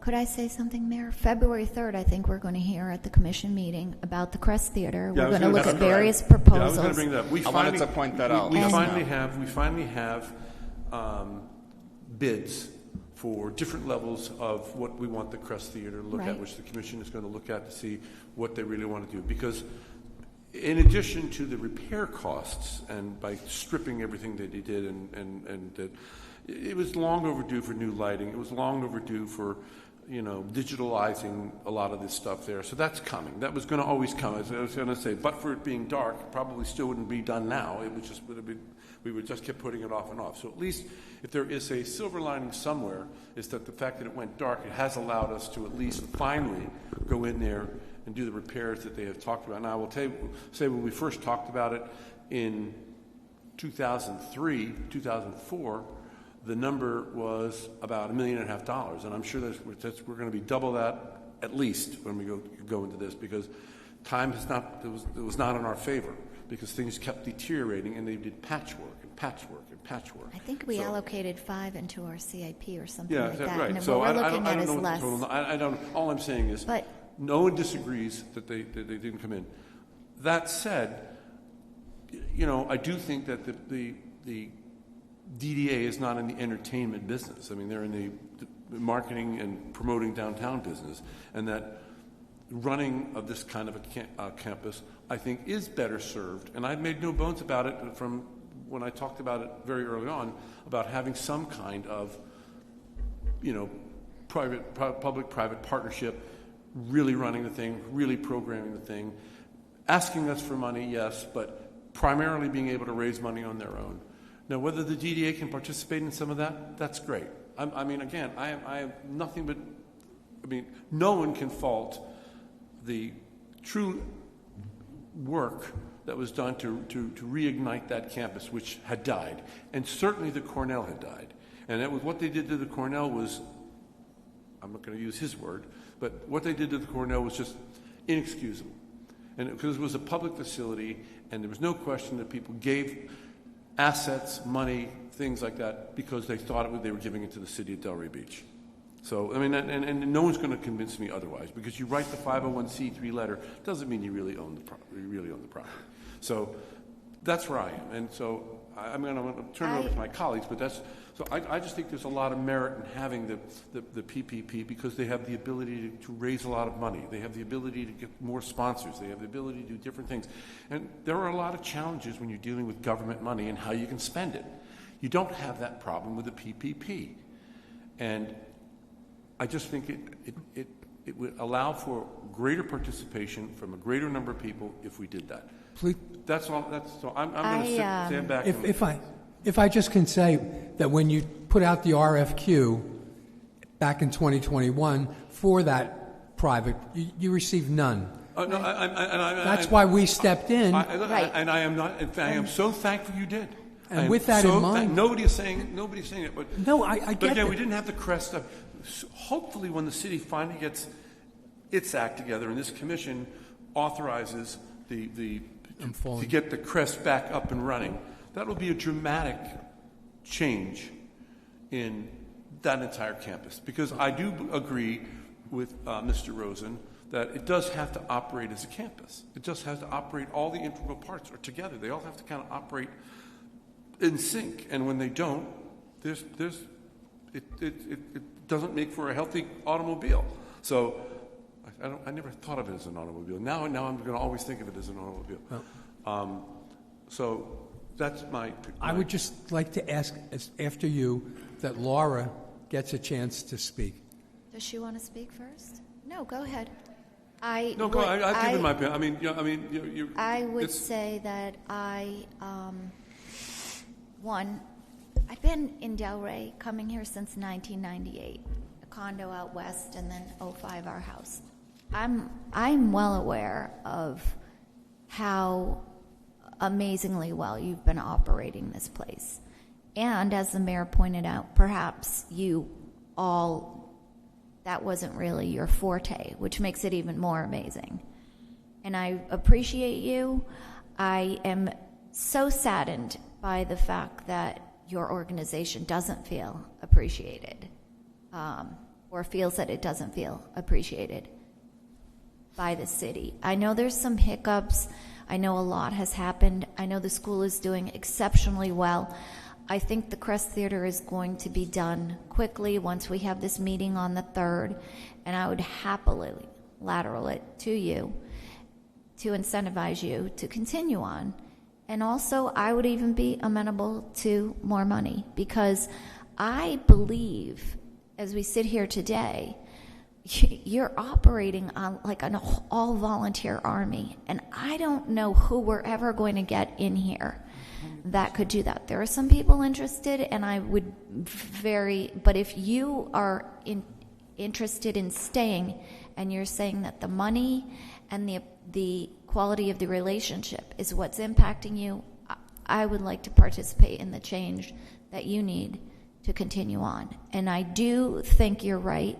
There should be a strategic plan, and we need to be looking out. I've always felt you have to be looking out 5 to 10 years. You can't do this year to year and wonder how much money are we getting, and you're waiting for the budget and you don't know. You can't plan anything.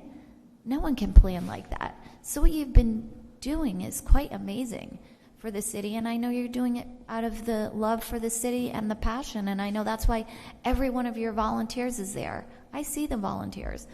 So I would like for you to continue. I would like for you to take the Cornell after we put the money into it. And I am definitely willing to have Mr. Moore look at what is available in terms of incorporating more money into your budget, at least to get you back up to where we had you the last year or the year before. I think it would be very difficult to bring somebody in, perhaps looking at the situation with the volunteers, and I understand about the fundraising, but you've created you're using a fund, and you are fundraising. And one of the things that you're doing that somebody else might not be able to is you're getting a lot of support from the downtown businesses, and that's a different aspect of it. So I very much appreciate you, and I am very much in support of giving you what you need to keep you going the way you're going, because I think the place is running exceptionally well. I want to just jump in and respond to what you were saying, and also to you, Mr. Mayor. You just said a very good point. You know, the DDA isn't in the business of entertainment, which you're right, they're not. But the one thing that I do agree with that Julie just said is, if given the right funding, and if perhaps being able to hire a point person that is in charge of specifically that, to work hand in hand with the DDA, to be a point staff that they are responsible for that. There's so many other elements that are involved that they are experts at, that involve running Old School Square, like the marketing of it, like the event planning of it, the massness of it. It's such a big operation. It draws in so many people at once, and they've become super smooth at that. And that's part of everyday routine for them. So if the one component they were missing could be brought in, you know, through that extra funding and have that little bit of extra staff, I think it could be amazing. But I think that's a crucial component, you know, because you don't, you know, it's like stay in your lane. Everybody, you know what you do it really well. And so for that one piece, I do think to interview a great person to navigate that would be a really great idea. I would also just point out that's something the city could also do. They could bring on someone who does, I mean, or Definitely. The PPP that's ultimately engaged would do. So, Definitely. I mean, it's always, you know, I still go back to it's a city property and it needs to be, you know, and I really believe that the PPP way is the way to go, just because that's what I'm used to. No, right. But I certainly understand Commissioner Casal's point. I haven't heard Commissioner Marcus or there, but I'm just saying it was supposed to be a temporary thing to start with. Great job that's been done. But at some point, it's got to go back to having a private, you know, that are specialized in this kind of business, that are specialized in getting these grants, that are specialized in having memberships, that are specialized in having all this kind of stuff. That's my point. Okay. I agree with you. Commissioner Burns. You know, I first just want to recognize, and everyone has said it, but, you know, the phenomenal job that the DDA has done activating the 3 campuses that they've done, and also to Gina with the Creative Arts School. And, you know, as you all say, this is the cultural hub of our community, and I would hate to see all of the work and the progress that has taken place take a dip. You know, we don't need to go back there. However, how is it going to get funded? And that is the question. So until I can hear from the city manager as to if we can incorporate these funds to fund this thing. Someone said, don't fix it if it's not broken. Well, for 30 years, it ran well with the 3P or with the organization. And, I'm looking for the best way for the city, for everyone. And as I said, I don't want to see your work, get any lag, but it really boils down to how we're going to fund it. And, as of today, I have not seen that the city has the funds to fund it. So until I can see that, I would love to continue to support you you've done a phenomenal job, but I think that we need to have an entity. I think I heard where the city was only giving 30%, where an organization that can bring in that 70%, and then that will be less burden on the city. So I'm for whatever work. We need a solution that will work for the city and the taxpayers. So, Mr. Mayor, I'll have to wait until I see that meeting on the 3rd. Mr. Moore, did you have input? I have a couple of comments, if I may. And again, please for disrupting the order, Mr. Marker, but I think it's pertinent because there's commentary relative to funding, structure, et cetera. And can you hear me okay? Now I hear you. Okay, perhaps I wasn't close enough. It's wireless. That's why the difference. Oh, jeez. So in any event, there's been a great deal of commentary relative to funding, structure, et cetera.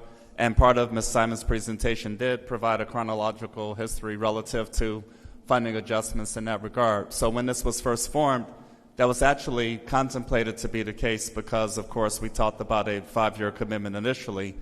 And I think it's important to highlight and underscore, in exchange for what appeared to be the reduction in funding or outlined as a reduction in actual cash allocation, an increase in revenue sharing. The initial agreement contemplated a revenue sharing structure of 80% versus 20%, 80% going to the Downtown Development Authority, 20% to the City of Delray Beach, commensurate with the budgeted allocation for programming towards the Downtown Development Authority for the Old School Square campus. Adjustments were made to the agreement whereby 90% of net revenues would go directly to the Downtown Development Authority and only 10% to the City of Delray Beach, thinking that would be a bit of a way to incentivize the fact that there was a adjustment in a budgeted allocation in that regard. So in the event that... May I ask a question? Need microphone, please. When we were in the arrangement before, the CRA was giving...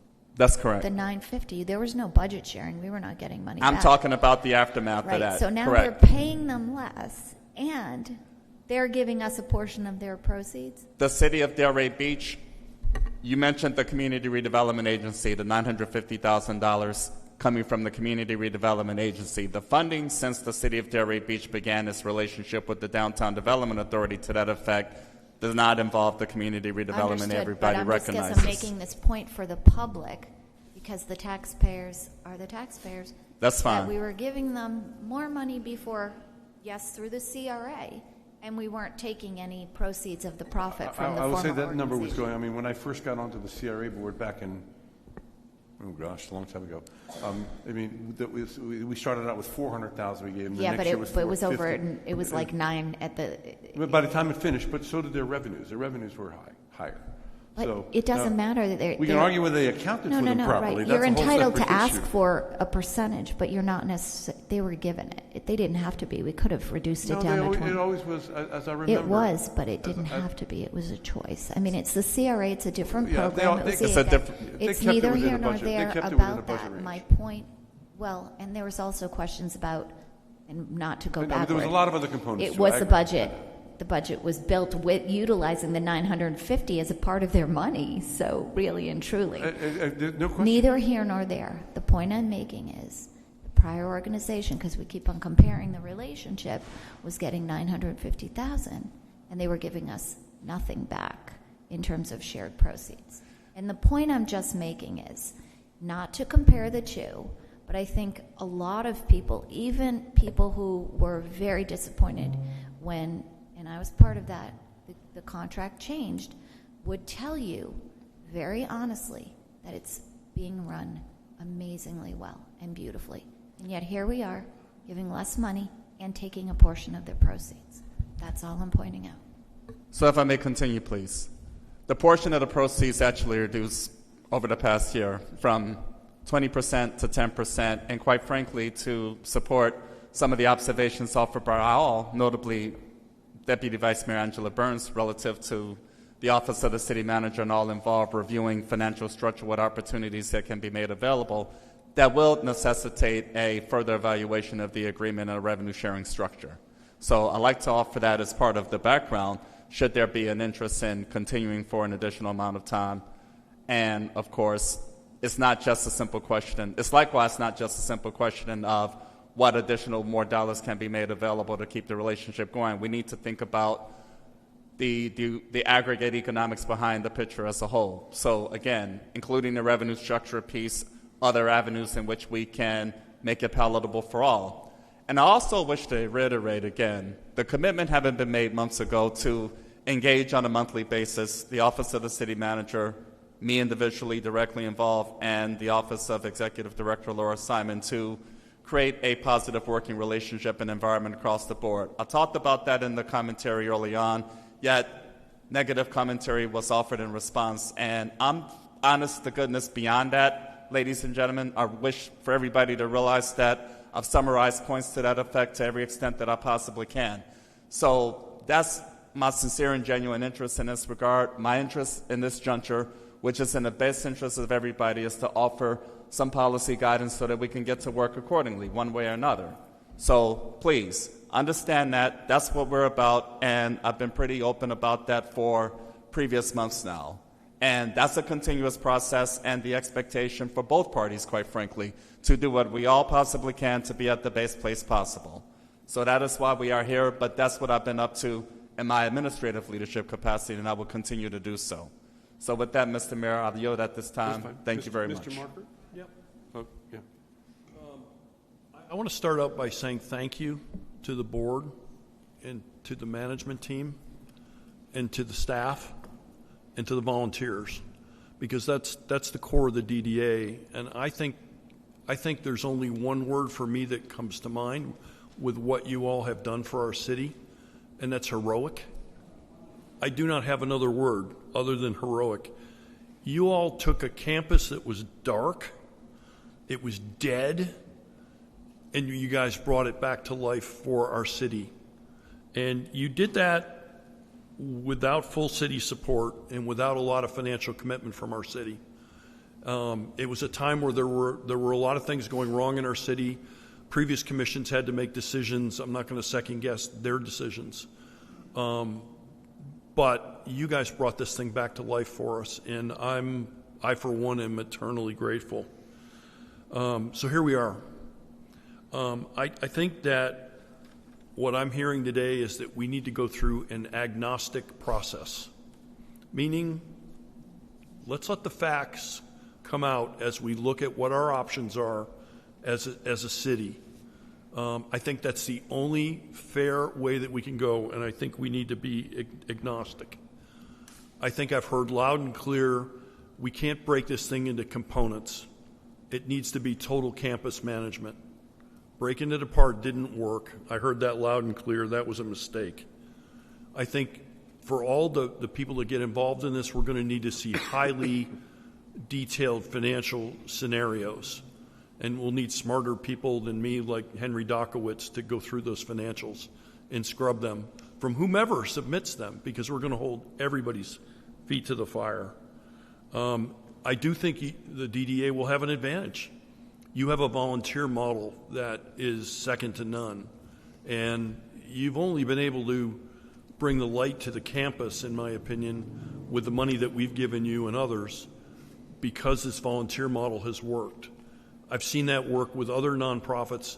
I've never really seen it work in the city and other places, so we'll see. Mr. Mayor, I got to bring this up, and I bring it up with respect, but you've already jumped to the PPP model. You said that moments ago.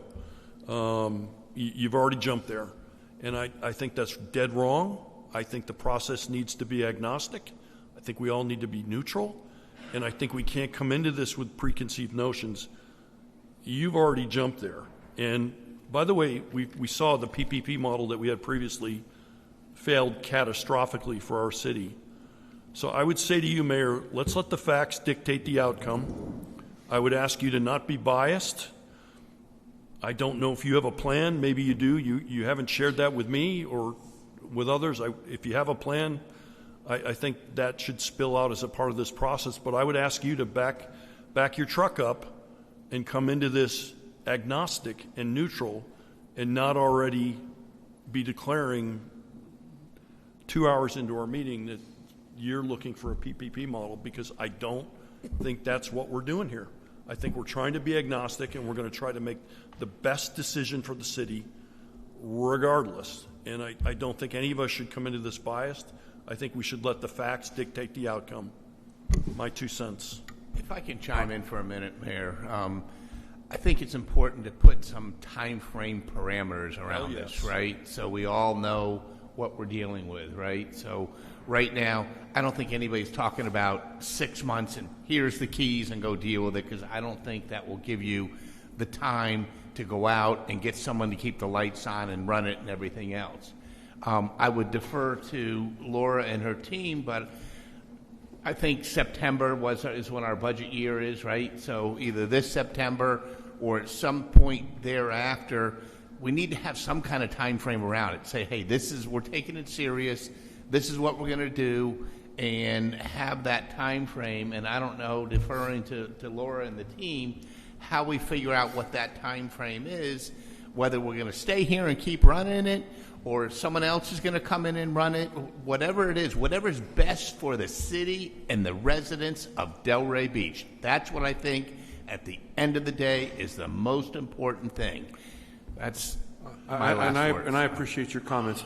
And I am not I have to say that it failed spectacularly is to say it failed spectacularly in this last year and a half of operations, because they themselves changed how they internally what kind of information they were sharing with everybody, but it did. I don't know what that means. What are you talking about? Well, they had problems with their financials. They had problems. Who's they? The Breyer group that managed Old School Square. But for many, many, many years, they operated very, very successfully, and that's. What? Maybe, but then why did the campus... Okay. Mayor, we've been down this road. The campus went dark. Things were taken out of there illegally, in my opinion. Oh, we're not disagreeing. And here we are. That's a separate you've already decided we're going back to a PPP model. No, I haven't decided on anything. I think ultimately... And Brian, to answer your question, which I think is important, and Jim, we are going to need a year. Yeah, I don't even know to have a successful handoff, if that's what it comes to. I would say it's a year out. It may be longer than that. I think that, first of all, I don't know what the transition looks like. I truly don't. I don't know what the city's proposal could be if they wanted to take it over. I don't know, because no one's ever talked about it. Well, that's why we're here. That's exactly right. Yeah. I don't know so many things. I don't know what if the city were to try to do it and form a not-for-profit that they would control, and then have that not-for-profit go out and do something. I don't know. I don't know any of this. Can I just interrupt real quick? You may. And Brian I know he's been waiting. I could see him, so I just want to acknowledge Board Member Rosen to jump in, and then I can. I always try to keep my comments quick. We have a lot of people here. The one thing I just want to mention, because I just like to be totally transparent with stuff, is that, with the net profit giving back to the city, we're happy to give net profits back to the city. This is your car. We're programming for free shows, for free movies, for free concerts. We're trying to make the art approachable. This is a cultural hub for our city. There's programs that make money, and then there's programs that don't make money. We really do try to base all of our decisions and programming on what's best for the city, what's best for the community, and what you guys are looking for. From us taking this on from nothing to where it is, it was never necessarily to try to figure out how to make as much money as we can from this. It was to bring a cultural asset back online, create a place where people can find it, look it up, we can share information on it, and we're doing a really great job at all this. And I'll give you 50% of the net profit. Any money we make just goes back into the programming. We're not really we don't make net profits. And I just want to be clear with it, because I don't want to say, hey, bump it from 10 to 20, I'll move it to 30. But it's just, and the net profit isn't based on per program, it's based on where we end up at the end of the year. And again, every dollar we get, you say the DDA keeps it. No, it just goes back into the programming. We don't keep any dollars at the end of the year. And any dollars that we ever had went back into the programming the next year, which helped us overcome some of these shortfalls, because some years where the budget went down to 800, we actually had a little bit of extra dough to help keep us around that $1 million mark. And we've kind of gotten to a point working, with some of the overflow cash we had that we rolled back in and using the profits we have, where now where we've gotten to that 700, we don't have any other cash. I'm just being transparent to roll over. And we don't generally have net profits. And again, if we do have net profits, we're happy to share them with the city. I just want to really set the expectations on that on the front end. That was not my aspect anyway. I do know that the vast amount of governments that have entertainment type things, and West Palm was mentioned at the Kravis as an example, have an intermediary, not-for-profit kind of doing it, because they're better at raising money. They are better at selling memberships. They are better at getting grants. They are better. That's not government's job. It really isn't government's job. They can step in and rescue.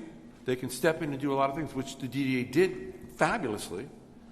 But and again, it's my thoughts aren't what we're going to do in 6 months. My thought, as I said, the transition. I don't know what the transition. I don't know what the city thinks it can do. I don't know how they would. I don't know any of this, which, as Commissioner Gonzalez says, what we're here for. So I'm hoping to hear that we're starting a process, and I don't know where it ends up. I don't know whether it ends up where the DDA and the city jointly form a not-for-profit to run it themselves to raise money. I don't know. I truly do not know. But I do know that that most entertainment venues that are owned by, where the structures and everything are owned by a municipality or any political subdivision, don't run it themselves. They have come in and rescued, they have come in and done things like that, but in the long term, it's just not an efficient way, because government has too many restrictions on how it can spend money, because it's taxpayer dollars. So that's where I'm going with my thing. But I don't know Brian, I do not know, Mr. Rosen, I don't know what it's going to look like. I truly don't, because I haven't heard from the city. I don't know what the city can do. I think that we should hear, I think Commissioner Marker is correct. Let's play it out. Let's see what the scenarios are, because I don't know what they are. So part of the recommendation with this was, again, from day one, we needed a strong strategic plan for this place, which would guide us to that next step. That has to happen, and that really needs to take leadership from something that's not a city consultant. It needs to be a specialized organization that can give a strong plan and recommendation to go find what works for running this location. It's and it has to happen. It can't just say who's going to talk about it, but it really does have to happen. And it's a feasibility study that would then say what funds need to be raised, to be what changes need to be done.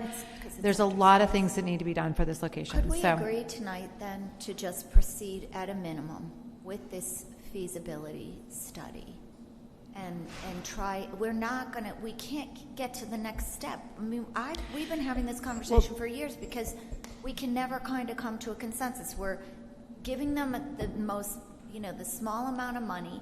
We can't build this into anything bigger. And I think we all agree. To your point, what you're saying is this can be more. And I think everybody here is saying the same thing. And I don't know. I don't know what the answer. Right. But without, you don't know the answer. Right. But we've that had shouldn't this be your conversation job. 5 times.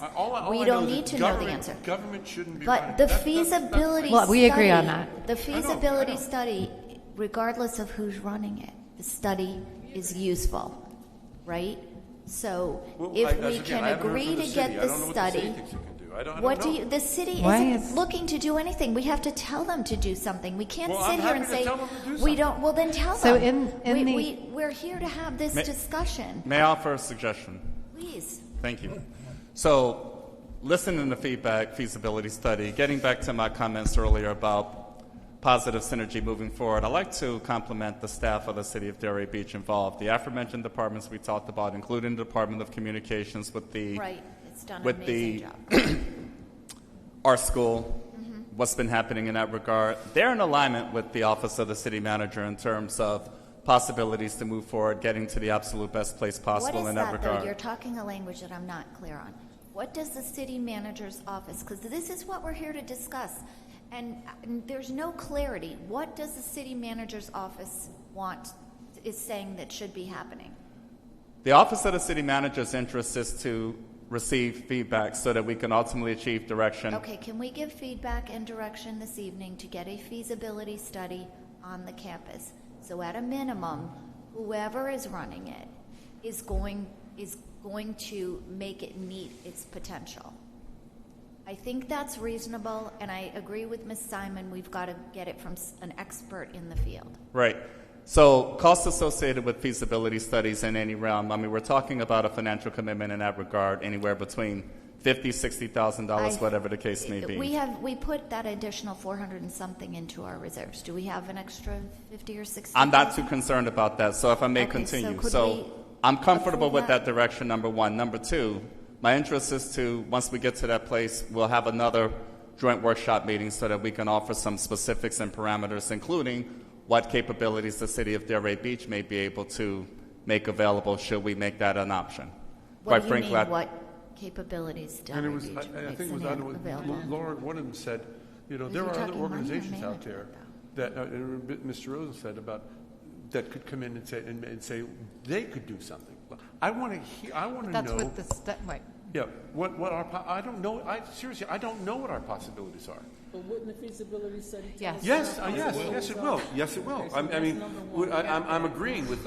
We have a very valuable asset here, which has been preserved thanks to the as I called yeoman's effort. The feasibility exercise would outline what possibilities, capabilities, and options are possible. That also will likewise include what appropriate capabilities of the City of Delray Beach can play into that regard as well. So step by step, piece by piece. And again, ladies and gentlemen, there was not an expectation to accomplish this all tonight in one particular setting. The interest was to receive direction, feedback, so that we can come up with a cogent approach to get to the best place possible. So the feasibility study, Will that also incorporate a strategic plan? Is that okay? It would. Okay.